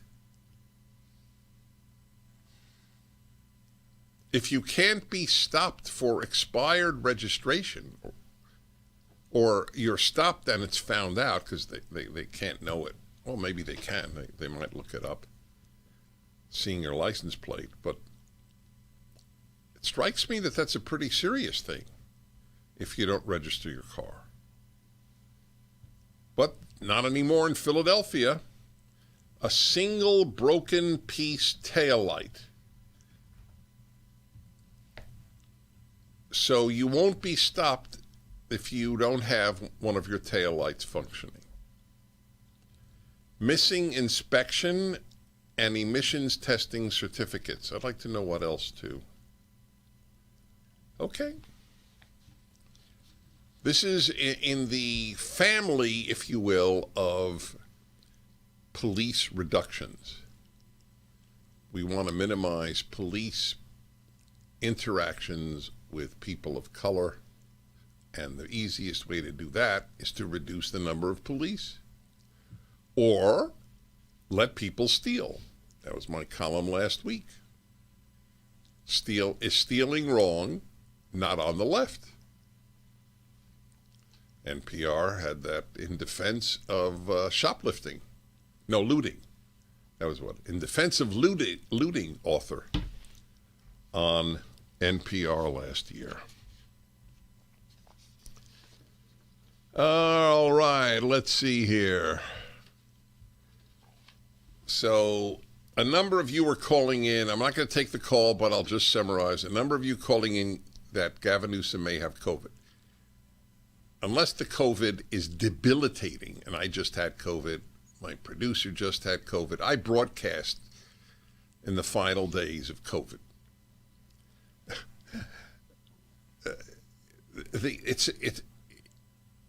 it's really, he has to be extremely ill for extremely long with COVID after 2 vaccines and a booster. And I doubt that that's the issue.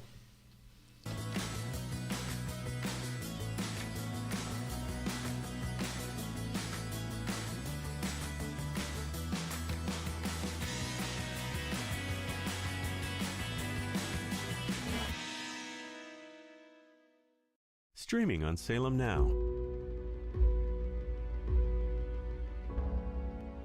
We'll see one young lady identify as transgender, and the next thing you know, 6 or 7 young ladies in that same school are now identifying as transgender. Children taught at age 5 they can create their gender identity, and it's being celebrated. Schools are lining up to push the transgender agenda on kids and cut parents out of the equation. Every cell of their body that has a nucleus is male or female. We've now seen parents losing custody of their children if they don't go along with this.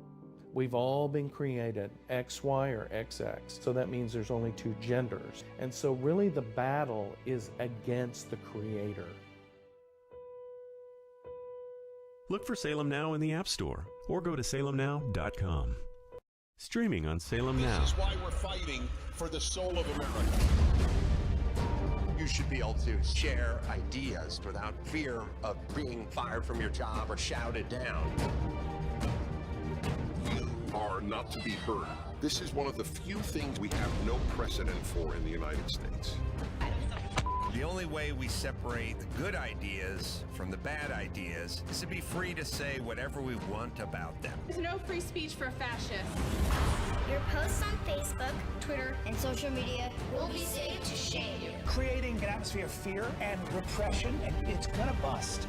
You cannot think differently. It makes it difficult for you to learn from other people. You have the right to remain silent. Look for Salem Now in the App Store or go to salemnow.com.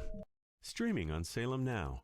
Tesla was a genius. His most amazing discoveries thought to be written in a lost journal. Now, in the right hands, it could revolutionize the 21st century. You can stop an earthquake. Doesn't that mean you could start one too? That's why that notebook should never fall into the wrong hands. Shall we stop this thing? Save the universe!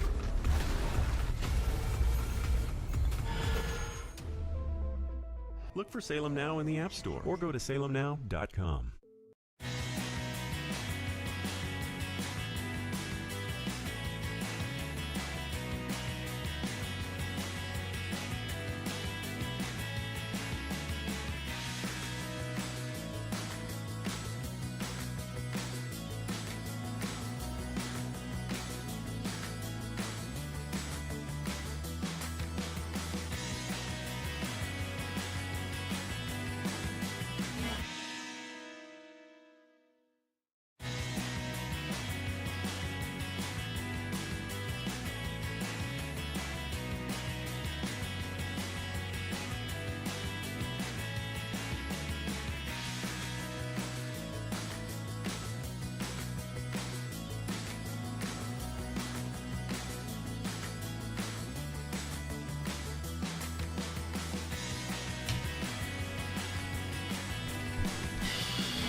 Yeah.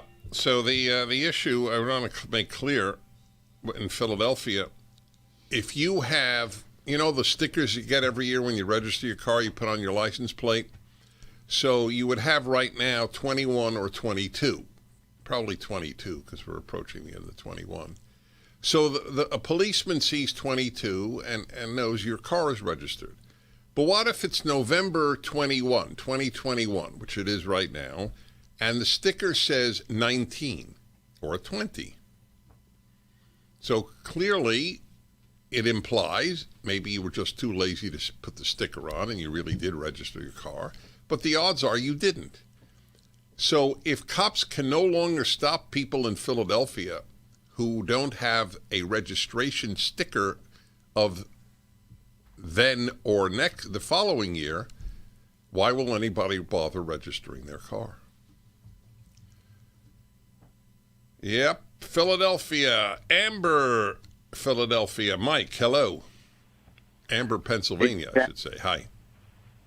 Dennis, good afternoon. 10-plus year listener, love listening to you.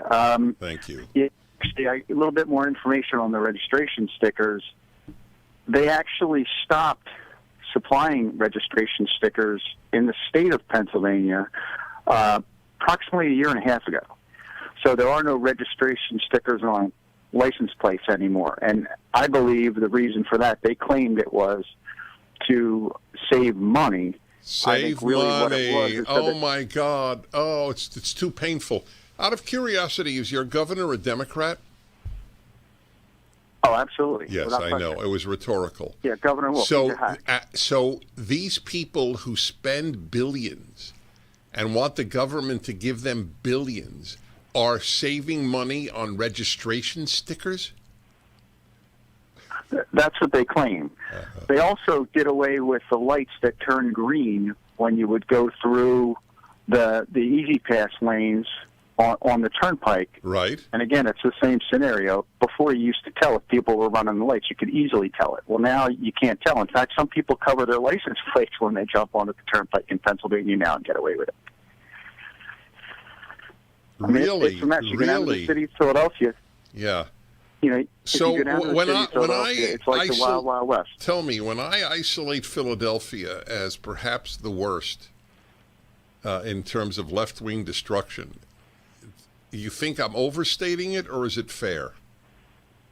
No, I do not believe you're overstating it, Dennis. As a child, I used to be able to hop on a bus, take that bus to a train or a trolley or the subway, and take it down into the city of Philadelphia as a 10-year-old. Right. Yep, and you can't now.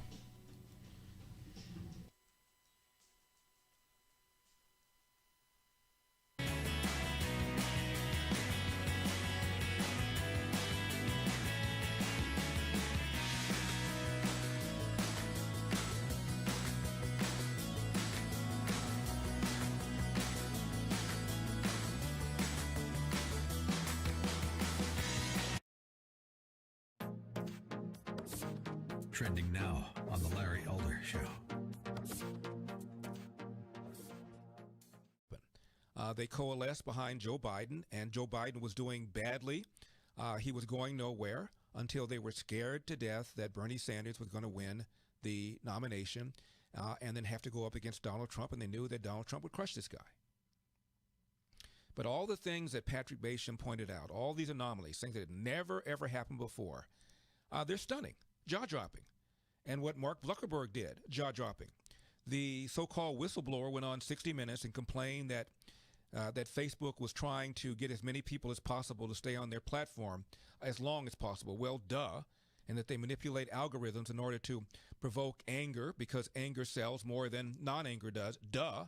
She said absolutely nothing about the suppression of conservative content, said absolutely nothing about the money that Mark Zuckerberg spent in order to influence the election.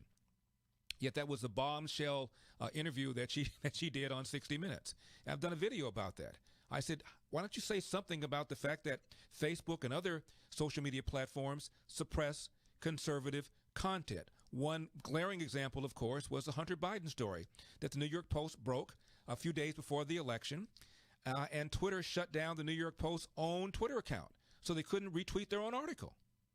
And as a result, a bunch of Americans, including Joe Biden voters, knew absolutely nothing about the Hunter Biden-Joe Biden story that clearly showed Joe Biden lied when he said he knew nothing about Hunter Biden's businesses. That story got shut down, and there was a study after the election that found enough Joe Biden voters say had they known about the Hunter Biden story, they would not have voted for Joe Biden. Keep up with what's trending. Subscribe on YouTube and at rumble.com. Trending now on the Mike Gallagher Show. And forgive me, I'll be a little bit tongue-tied because I'm functioning on a few hours sleep, but I don't mind. I'm so ecstatic I can't see straight. I am so proud of the voters of Virginia. I'm proud of the voters in New Jersey. I'm proud of the voters in Minneapolis rejecting the insanity of abolishing the police department. a wave of sanity swept across the land. We're getting our country back. And you need to sit back and appreciate it. You need to let that soak in. We're taking our country back from the radical crazies who have hijacked it. And you need to enjoy the moment. Keep up with what's trending. Subscribe on YouTube and at rumble.com.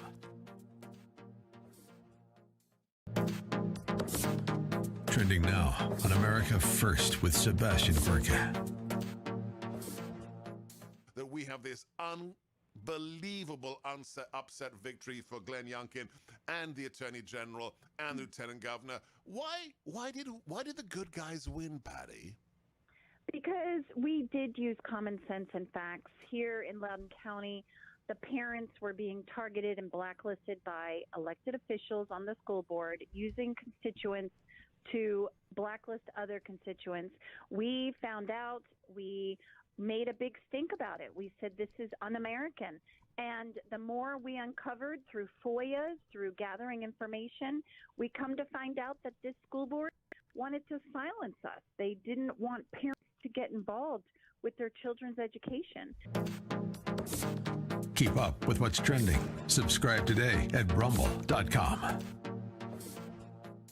Streaming on Salem Now.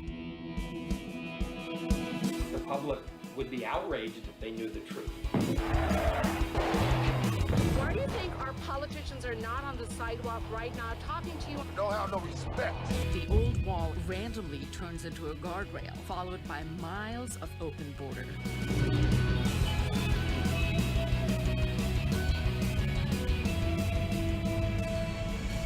Human trafficking.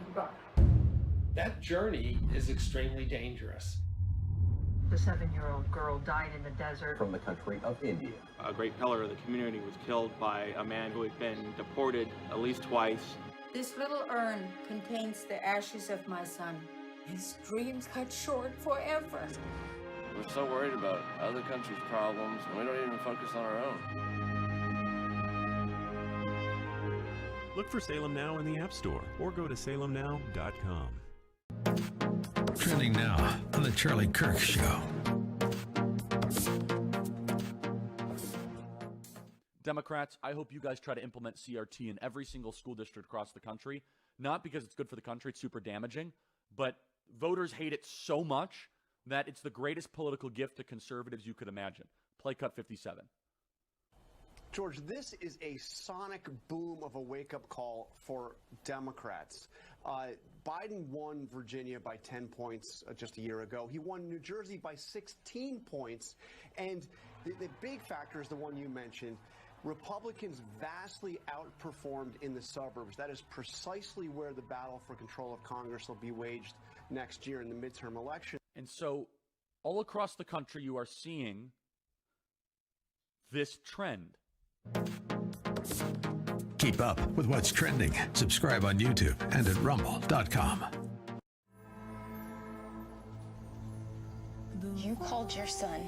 You personally promised him you would be here. Lucas, I don't know how to help you. Your daddy loves you, you gotta know it, pal. Do you feel the love? Prayer is a powerful thing, Ethan. It really does work, if you believe. Look for Salem Now in the App Store or go to salemnow.com.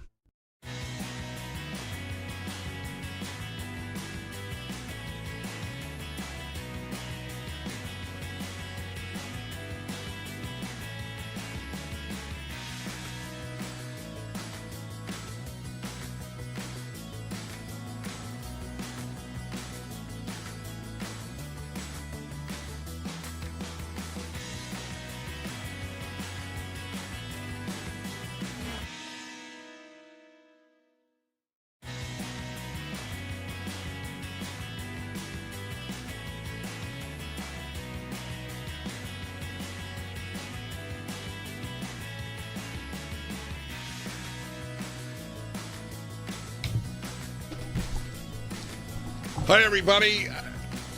I got a question for you. The Philadelphia issue that I have mention after I let loose on Minnesota, where everybody was saying, look, 56%, 56 to 44, not to abolish the police department in Minneapolis. And my take was, you got to be kidding me. You're celebrating that 44% of Minneapolis voted to abolish the police department? You know what a sick city you live in if you're in Minneapolis? Half your neighbors think you should abolish police? It's a pretty scary place. By the way, just so you'll know, I am as hard on Los Angeles, which has a truly despicable, evil human being as the district attorney, where you can steal every day you want anywhere in California, up to $950 from a store, and you will almost definitely not be prosecuted. And if you are, it would just be for a misdemeanor. So I'm not partial to the sickness that pervades California or my city of Los Angeles, where as of today in L.A. County, you can't get a haircut or go to a nail salon. The whole county. In the city, it's worse. You can't even go into a restaurant if you don't have a vaccine certificate, even if you've had COVID. This is all evil, and half of America accepts it. We're in truly a dangerous time, because liberty is in fact mocked. The vaccine people who want the non-vaccinated to lose their livelihoods, lose their pension plans, to suffer horribly, and the truth is a lot of them would like us to die. These are people that mock us for our stance that there's a liberty issue, because liberty is not a left-wing value, nor is truth. Equity is a left-wing value. Government control of people's lives is a left-wing value. So anyway, Philadelphia is currently my bête noire.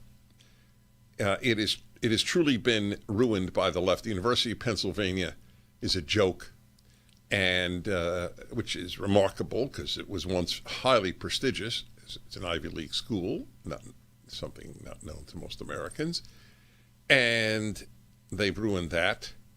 The city, the crime rate, and the orchestra, that great orchestra, the Philadelphia Orchestra has to play certain percentage of garbage each year. And I brought that to your attention before COVID. God, I wish we could find that audio, Sean.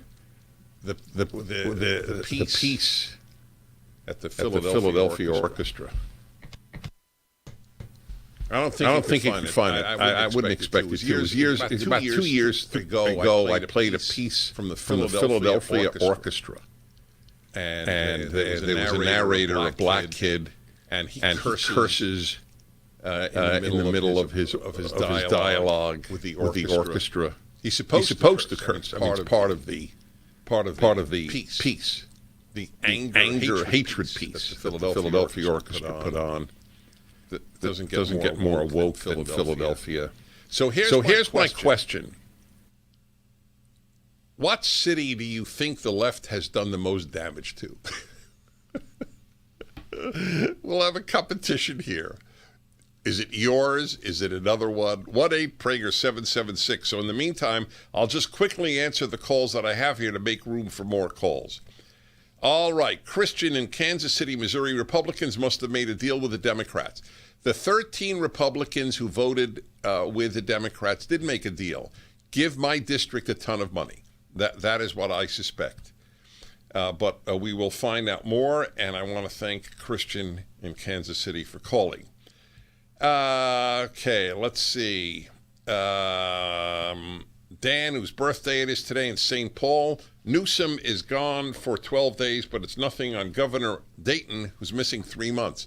Yeah, but Governor Dayton explained why. He had a whole host of physical conditions, including, I think, prostate cancer. The issue is not that a governor is not working. It's that they've disappeared and no reason given that is believable. That's the case with Governor Newsom. That was not the case with a man I didn't care for, but that I'm sorry about his physical conditions. Sandy in Kyle, Texas. Dennis, are you still taking ivermectin and hydroxychloroquine after COVID? I don't believe I am. I'll verify that with my house pharmacist, but I don't believe I am because there's no reason to do so any longer. It's not a prophylactic and it's not a therapeutic at this point. But I do believe that taking it for the last year and a half prepared me for the COVID that I had in about a month ago. Yes. 1-8 Prager 776, John, Long Island, New York. Hello. How you doing, buddy? Okay, I great. just want to thank you for your conservative views. I really appreciate it. Thank I'm a you. retired New York City police officer, and I have family members that are on the job. My brother-in-law was handcuffed last minute, forced because he's got a young family where he was forced to take the vaccine under the vaccine mandate that the bozo put into place. So bottom line here is that over 3,000 cops, because of the mandate, are being basically laid off. There's over 3,000 firemen that are laid off. A total of 26,000 New York City employees are going to lose their job because of a mandate, not a law. Where they worked under the pandemic of last year, nurses, firemen, sanitation workers, you name it, Rikers Island, corrections officers, police department. They were heroes last year working under a pandemic with no vaccine, and now they're forced to take a vaccine. That's right, my friend. That is right. When I say the left is evil, I choose words very carefully. I haven't said this all of my life. I said wrong. And now I would say I do say they're evil. This is evil. The destruction of all these good people's lives, the firemen, the policemen, the nurses, doctors.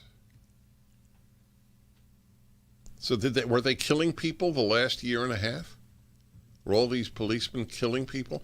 Let me ask you a question that you should ask your proverbial brother-in-law who supports destroying the lives of people who don't get vaccinated. Do you think that more people will die if we keep nurses and policemen and firemen employed, unvaccinated ones employed, or do you think we will kill more people if we fire them? To me, it's so obvious the answer as to be a rhetorical question. More innocent people will die because we have fewer cops than will die because cops are not vaccinated. Okay? But the left never asks, what are the consequences of our policies? They ask, what furthers our power? That's all they ask. How many more people will die because of fewer nurses and fewer, I don't know about doctors, and fewer policemen versus die because we have X number of nurses or X number of policemen unvaccinated? Okay? Isn't that all that matters? Isn't that the question to ask? But the moment you ask what are the consequences of a policy, you have become a conservative. My heart breaks for these people. I heard, and I can't report this as fact yet, but I'm reporting it as what I heard, so it strikes me as quite plausible. They not only lose their jobs, but lose their pension. Have you heard that? Is that true? You don't know either. I'm not sure. Yeah. But I've heard it. It seems to be the case. You know what? I got to find something. Somebody sent me last week. Oh, okay, we're taking a break now. So good. I'll look during the break. Somebody sent me a letter from a young man in the Army, maybe the Marines, and about what's happening in getting rid of all these wonderful fighters who just getting them out of the armed forces because they won't be vaccinated. This is a sick time we live in, a sick time.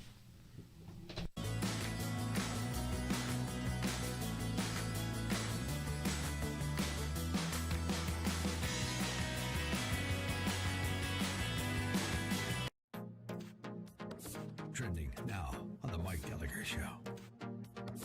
A triumphant celebration of millions of Americans who voted for and support Donald J. Trump. Because anyone who tries to tell you that Trumpism is gone, that Donald Trump's presence didn't play a role in the red wave that America experienced, is lying to you. And Glenn Youngkin did not distance himself from Donald Trump's message at all. And let the pundits and the pointy head punditry, the pinhead punditry, analyze how you thread the needle and you advance Trumpism without Trump, and Trump wasn't at any rallies with Glenn. Let them do all that. Trumpism is alive and well. The Trump message resonated throughout the land. And the Atlanta Braves won the World Series. A special bonus, Rob Manfred, the MLB commissioner, was booed off the field last night. I mean, we've got so much to celebrate today, so much joy. It's like a blanket of sanity has finally spread across the country. Hey, AOC, how you feeling today? Hey, Stacey Abrams, how's your day going? Hey, Nancy Pelosi, you having a good Wednesday? Hey, Joe Biden, how was that touchdown last night from your stupid climate change summit that China and Russia didn't even bother to attend? Keep up with what's trending. Subscribe on YouTube and at rumble.com. Streaming on Salem Now. We'll see one young lady identify as transgender, and the next thing you know, 6 or 7 young ladies in that same school are now identifying as transgender. Children taught at age 5 they can create their gender identity, and it's being celebrated. Schools are lining up to push the transgender agenda on kids and cut parents out of the equation. Every cell of their body that has a nucleus is male or female. We've now seen parents losing custody of their children if they don't go along with this. We've all been created XY or XX, so that means there's only 2 genders. And so really the battle is against the creator. Look for Salem Now in the App Store or go to salemnow.com. This is why we're fighting for the soul of America. You should be able to share ideas without fear of being fired from your job or shouted down. You are not to be heard. This is one of the few things we have no precedent for in the United States. You have the right to remain silent. Look for Salem Now in the App Store or go to salemnow.com.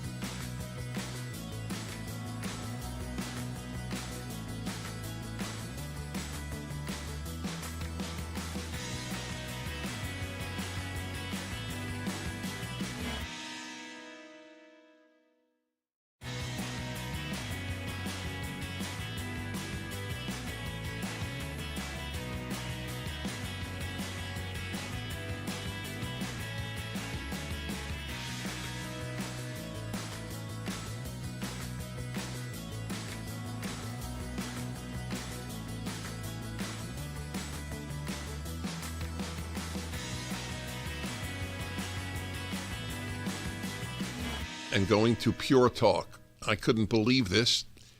that you could get good service or comparable service for so much less money. So I actually signed up. I will never recommend something specifically in my own name if I haven't tried it. And they're magnificent. It's the same thing. In fact, I kept the second phone that we bought. Got a second phone. You can keep your phone and keep your number, or you can get a brand new iPhone or iPhone or Android. Thank you. I own an Android. That's the joke.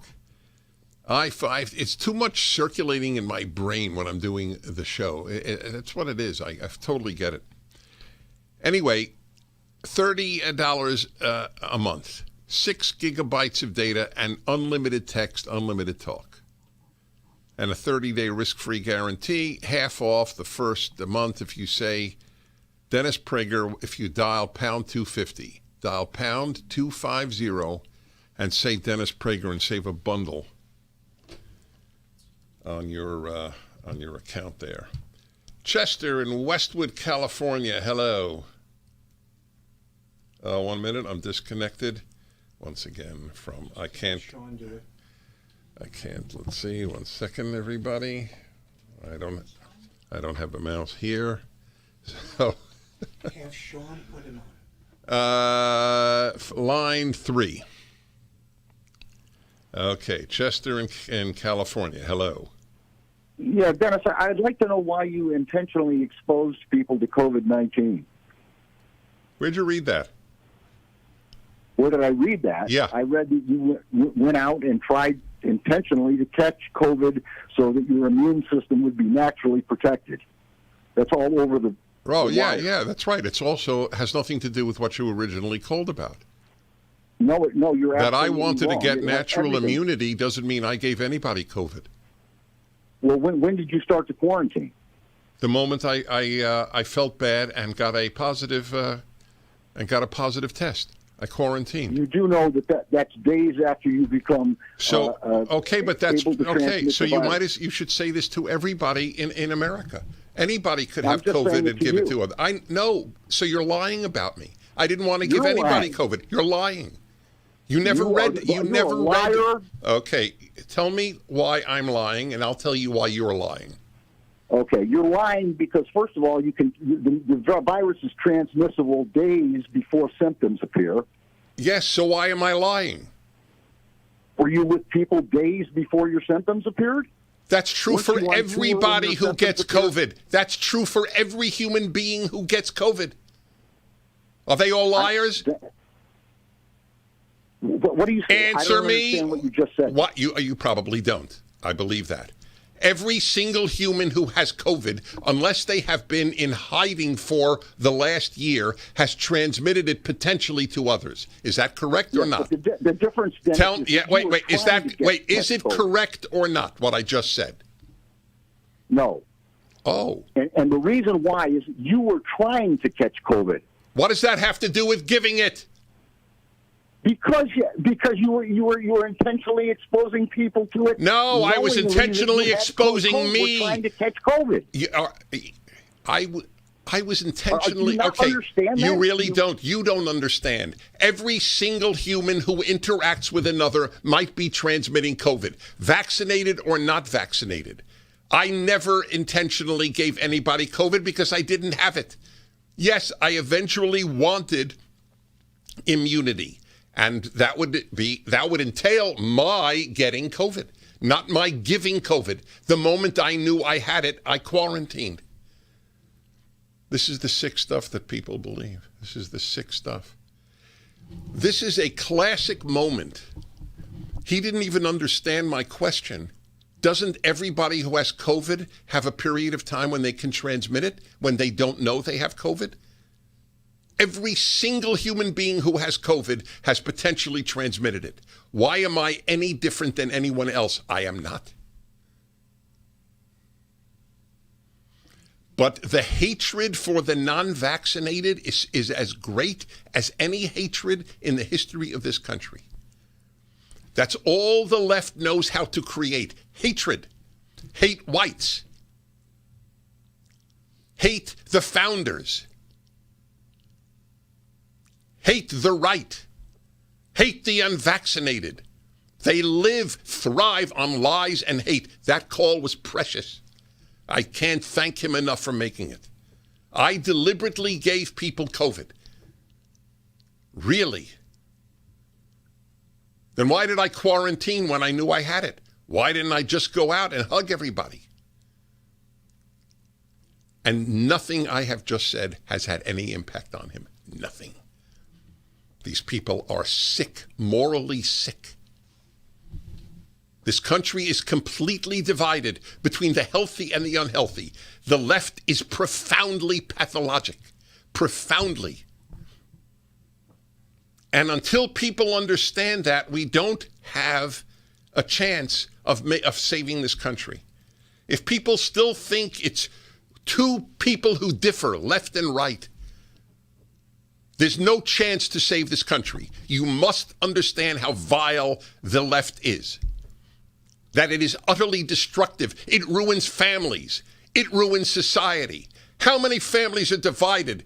I mean, not just divided. Divided is I don't give a damn about divided. How many families are ruined? How many adult children don't allow parents who are conservative to see their grandchildren? How many? I'll bet at least 1 million. Probably millions. You voted for Trump. You didn't get vaccinated. You will never see my children, your grandchildren. That is not uncommon in this country. I'll tell you what's uncommon. For an adult child to say to a parent, you voted for Biden, you can't see your grandchildren. I wonder if that exists at all in this country. The destructive, pathologic hatred is all from the left. And if you don't recognize it, it's because you are afraid to. That's the only reason you would deny how evil the left is. That call was a perfect example. The man, his brain has been convoluted by his hatred of me, hatred of the right, and hatred of the unvaccinated. That's it. So this hatred has made him incapable of thinking. Every single human who has COVID and isn't quarantined all the last year and a half might have transmitted it. How am I different from anybody else? There is no difference. The second I found out that I had COVID, I quarantined. You can see me broadcasting from my house. The videos are up there. I didn't even come into the studio for a week after I was negative. Those facts mean nothing to the sick.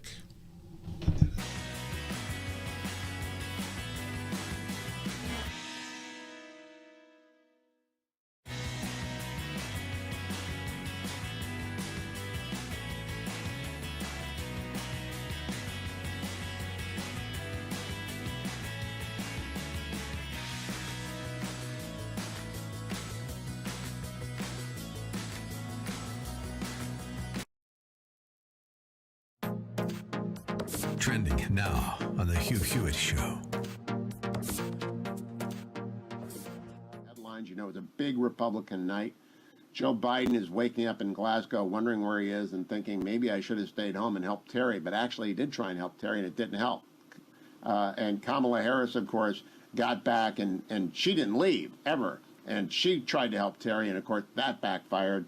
President Obama, the anointed one, went to Virginia and could not move the needle because the needle was set by Glenn Youngkin, competent, conservative, calm, courageous, constitutionalist. It works. It works, it works, it works. Steve in Cherry Hill, New Jersey. Good morning, Steve. Your state is in play, but I can't believe it's going to go Republican.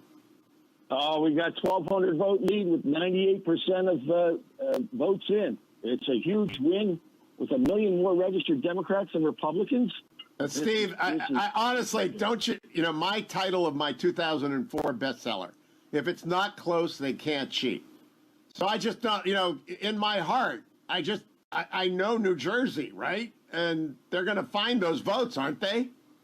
It's going to be a knife fight. is we're at the panels. It's going to be every vote's getting counted, but it's going to be really tight. But every legal vote's going to be counted. You can bet on that.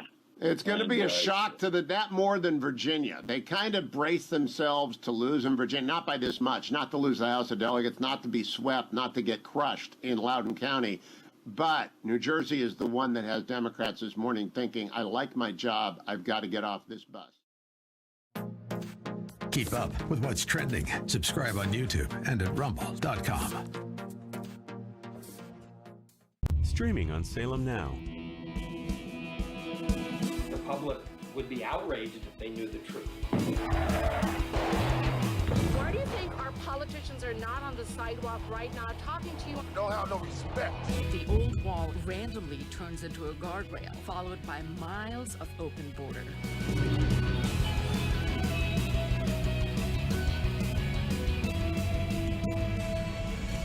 Human trafficking. That journey is extremely dangerous. The 7-year-old girl died in the desert. From the country of India. A great pillar of the community was killed by a man who had been deported at least twice. This little urn contains the ashes of my son. His dreams cut short forever. We're so worried about other countries' problems, and we don't even focus on our own. Look for Salem Now in the App Store or go to salemnow.com. Streaming on Salem Now. This is a story of how 1 million children were placed with local foster families through an unlikely alliance between the Chinese government and a British footballer. Parents from all walks of life share their stories of overcoming the one-child policy by taking in orphans. With unprecedented access across the country, this is a unique insight into the lives of the 90s orphans now driving the 21st century's fastest growing economy. This story needs to be told across the world. At a time where there's so much negativity and cynicism, here's proof that a single leap of faith can change the world. Look for Salem Now in the App Store or go to salemnow.com.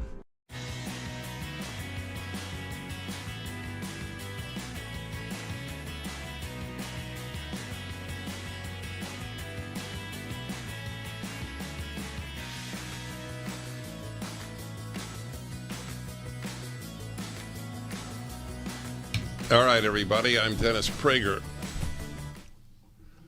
So I posed the question, by the way, I promised you I'd read to you from a member of the military who wrote a very powerful letter home about not taking the vaccine and probably being kicked out of the military. And I thought I had it with me, and I don't have it with me. Anyway, I just want you to know that I didn't forget. Somebody wants to talk about that. San Diego, Robert, hello. Hi, Dennis. We all know, including yourself, the military requires all types of different vaccines. Why would you be singling this one out as though it was some outlandish requirement? Because nobody in the military of any numbers is dying of COVID. It's an unnecessary vaccine. The others are necessary. Are many in the military dying of typhoid? If they go to parts of the world where typhoid exists, yes, I took such shots. I took a yellow fever shot every 10 years because I went to Africa.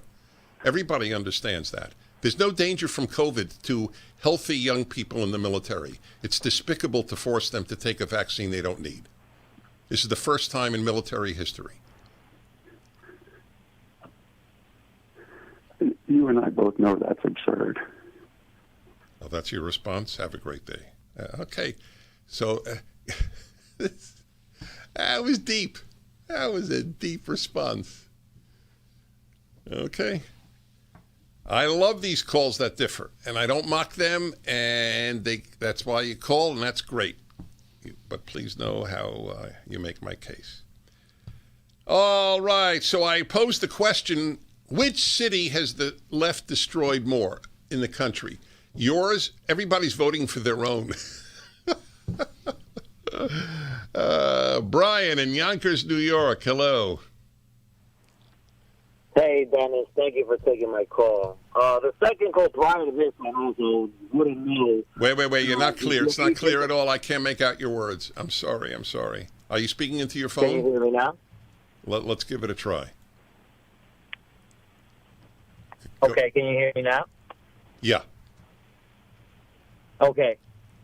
Yeah, so you could be asymptomatic and still spread the disease. So caller that was 2 callers behind. Well, that's true for every single person who's asymptomatic. Right, exactly. So I don't know why he singled me out other than the fact that he hates me. Okay, go ahead.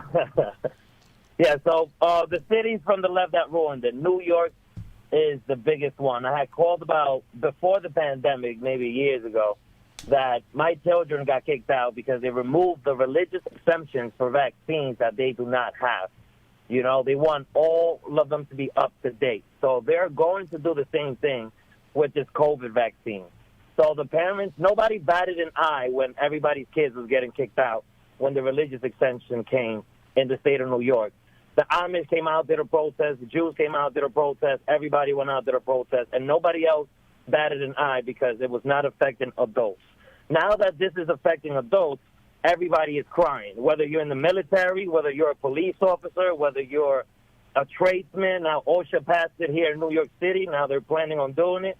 And everybody was not batting an eye. Now everybody wants to stand up and fight. So what I'm trying to say is the left has been destroying New York since forever, and no one's been batting an eye. That's right.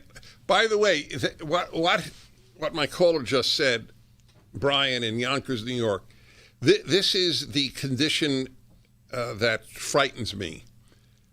That what was it? Was it Pastor Niemöller? I think, the German pastor who said, and I don't remember the order, but something to the effect. First, they came after the communists, and I wasn't a communist, and so I said nothing. Then they came after the Jews, and I wasn't a Jew, and I said nothing. Then they came after the labor unions, and I wasn't in a labor union, and I said nothing.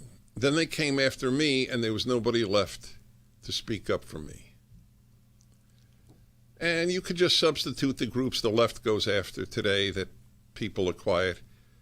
First they came after the, fill in the title, and now the unvaccinated. But I was vaccinated, so why would I speak up? I've bought the line that they're killing us. Well, we're not killing you. You have the vaccine. How are we killing you? Anyway, I had COVID. I certainly am not killing you. And by the way, tens of millions of Americans have natural immunity. How do you know that the unvaccinated person you meet didn't have COVID already? They may have had it, not even known it. And aside from all the people who do know it.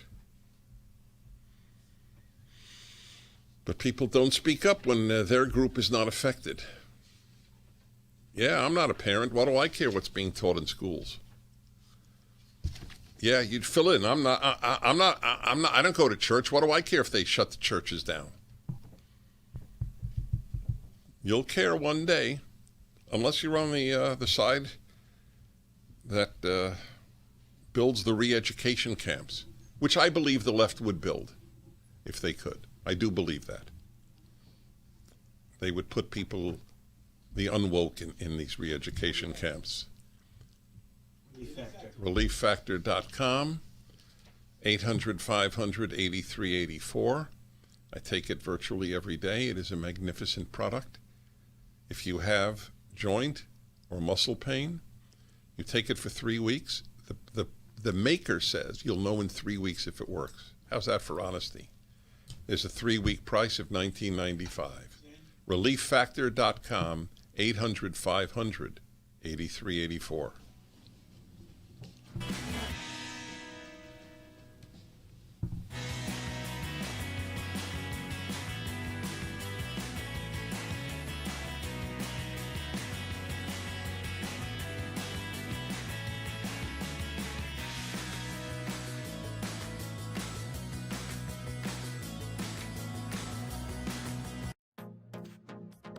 Trending now on the Mike Gallagher Show.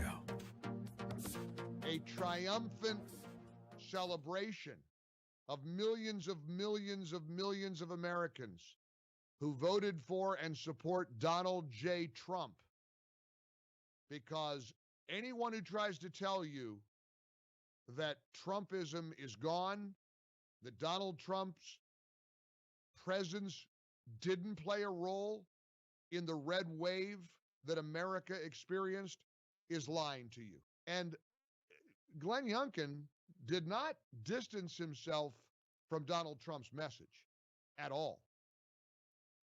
And let the pundits and the pointy head punditry, the pinhead punditry, analyze how you thread the needle and you advance Trumpism without Trump, and Trump wasn't at any rallies with Glenn. Let them do all that. Trumpism is alive and well. The Trump message resonated throughout the land. And the Atlanta Braves won the World Series. A special bonus, Rob Manfred, the MLB commissioner, was booed off the field last night. I mean, we've got so much to celebrate today, so much joy. It's like a blanket of sanity has finally spread across the country. Hey, AOC, how you feeling today? Hey, Stacey Abrams, how's your day going? Hey, Nancy Pelosi, you having a good Wednesday? Hey, Joe Biden, how was that touchdown last night from your stupid climate change summit that China and Russia didn't even bother to attend?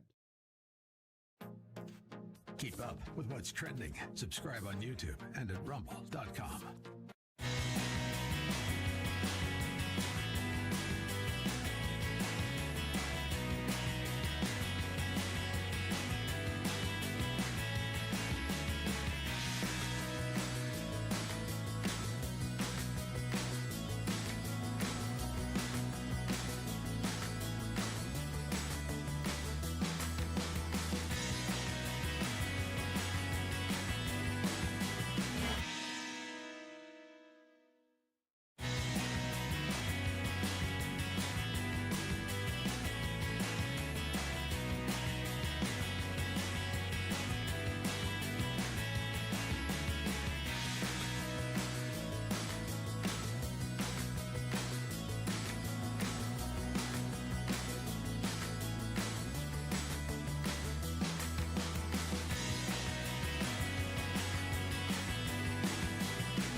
Hello, my friends. I'm Dennis Prager.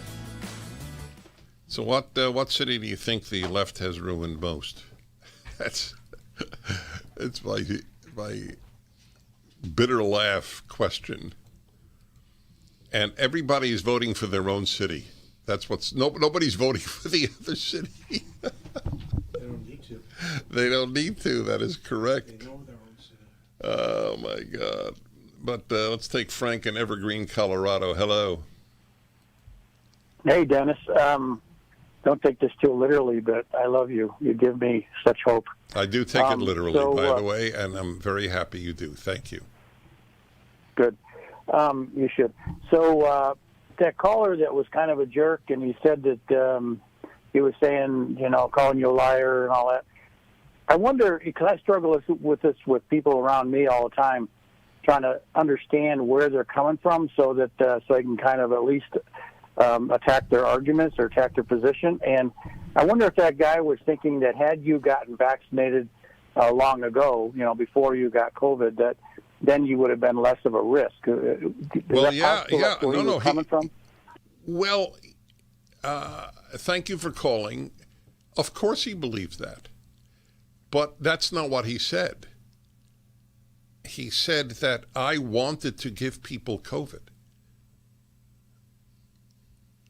So it's not only a lie, it goes into the realm of libel, of smear. It's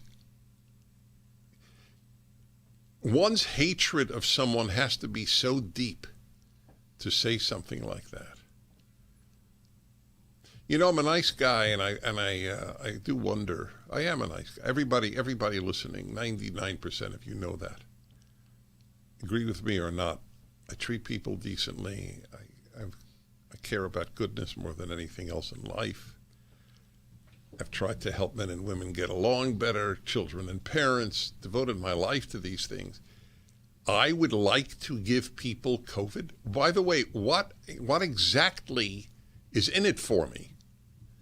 People I don't even know who got it. These would be totally anonymous strangers in my life. So what would I do? Go home and think, oh God, I certainly hope I gave COVID to somebody today. In order to think that, you have to descend into a realm of pathology. What else can I say? Okay. Person called up about the armed forces. Think about these wonderful young people who volunteered for our armed forces getting kicked out. Oh, by the way, are they getting honorable or dishonorable discharge? Do you know? I really would like to know about that. My friends, what you don't know and need to know, two animating factors here. The biggest is power. Like in LA today, where they can't get a haircut. Yeah, you can't get a haircut. In LA County, not just LA City, if you're not vaccinated. So let me think. The place that I have gone for the last years for a haircut, how come I didn't kill anybody not being vaccinated? Why all of a sudden am I a death threat? Especially me, because I had COVID. I have natural immunity. Why would anybody, but even before I got natural immunity? It's power, my friends. They don't want Americans who will not listen to them. That's why we are hated.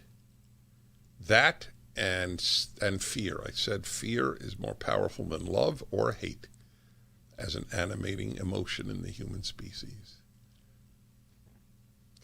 The amount of evil done by stoking fear is almost equal to the amount of evil done.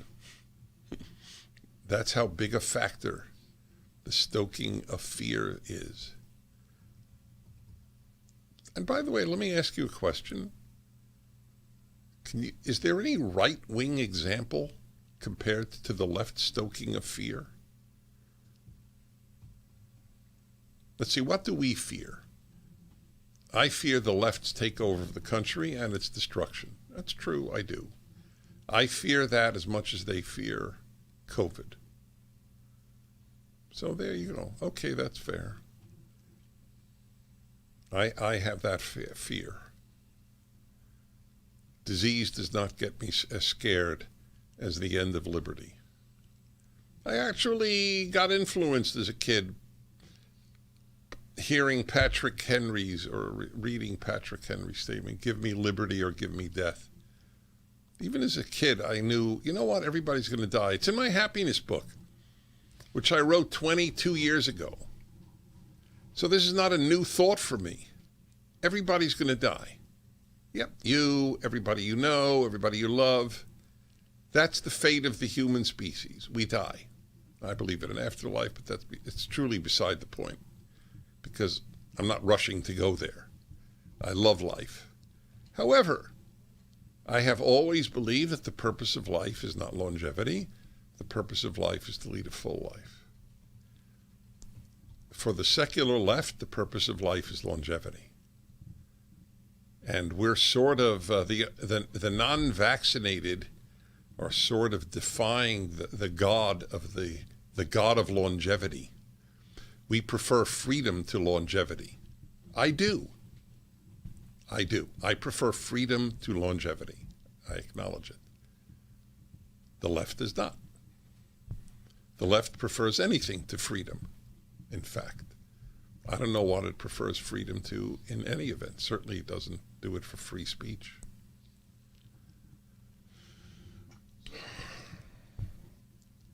There are two countries in the country called the United States of America, a left and a right. They have nothing in common. We have not had this in the past, but that is the present state of things in this country. And the left is located in big cities. Outside of big cities is a totally different America. A nicer, kinder, more rational, less fearful America.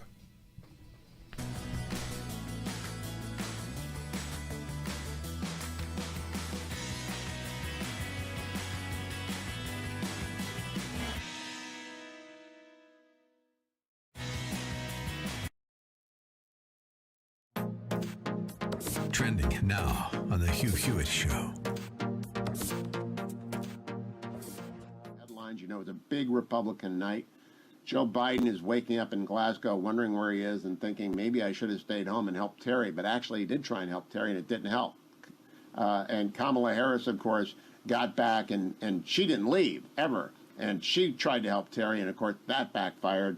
President Obama, the anointed one, went to Virginia and could not move the needle because the needle was set by Glenn Youngkin, competent, conservative, calm, courageous constitutionalist. It works. It works, it works, it works. Steve in Cherry Hill, New Jersey. Good morning, Steve. Your state is in play, but I can't believe it's going to go Republican. Oh, we got 1,200 vote lead with 98% of votes in. It's a huge win with 1 million more registered Democrats than Republicans. Steve, I honestly, don't you know, my title of my 2004 bestseller, if it's not close, they can't cheat.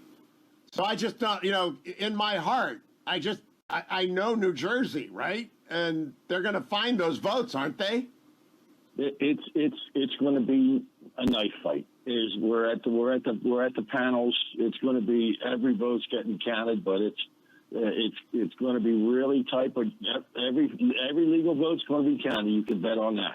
It's going to be a shock to that more than Virginia. They kind of brace themselves to lose in Virginia, not by this much, not to lose the House of Delegates, not to be swept, not to get crushed in Loudoun County. But New Jersey is the one that has Democrats this morning thinking, I like my job, I've got to get off this bus.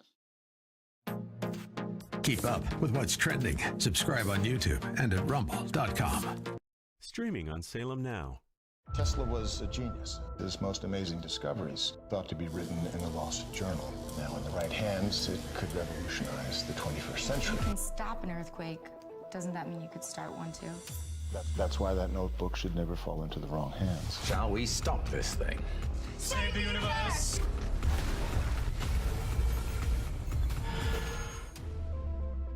Look for Salem Now in the App Store or go to salemnow.com.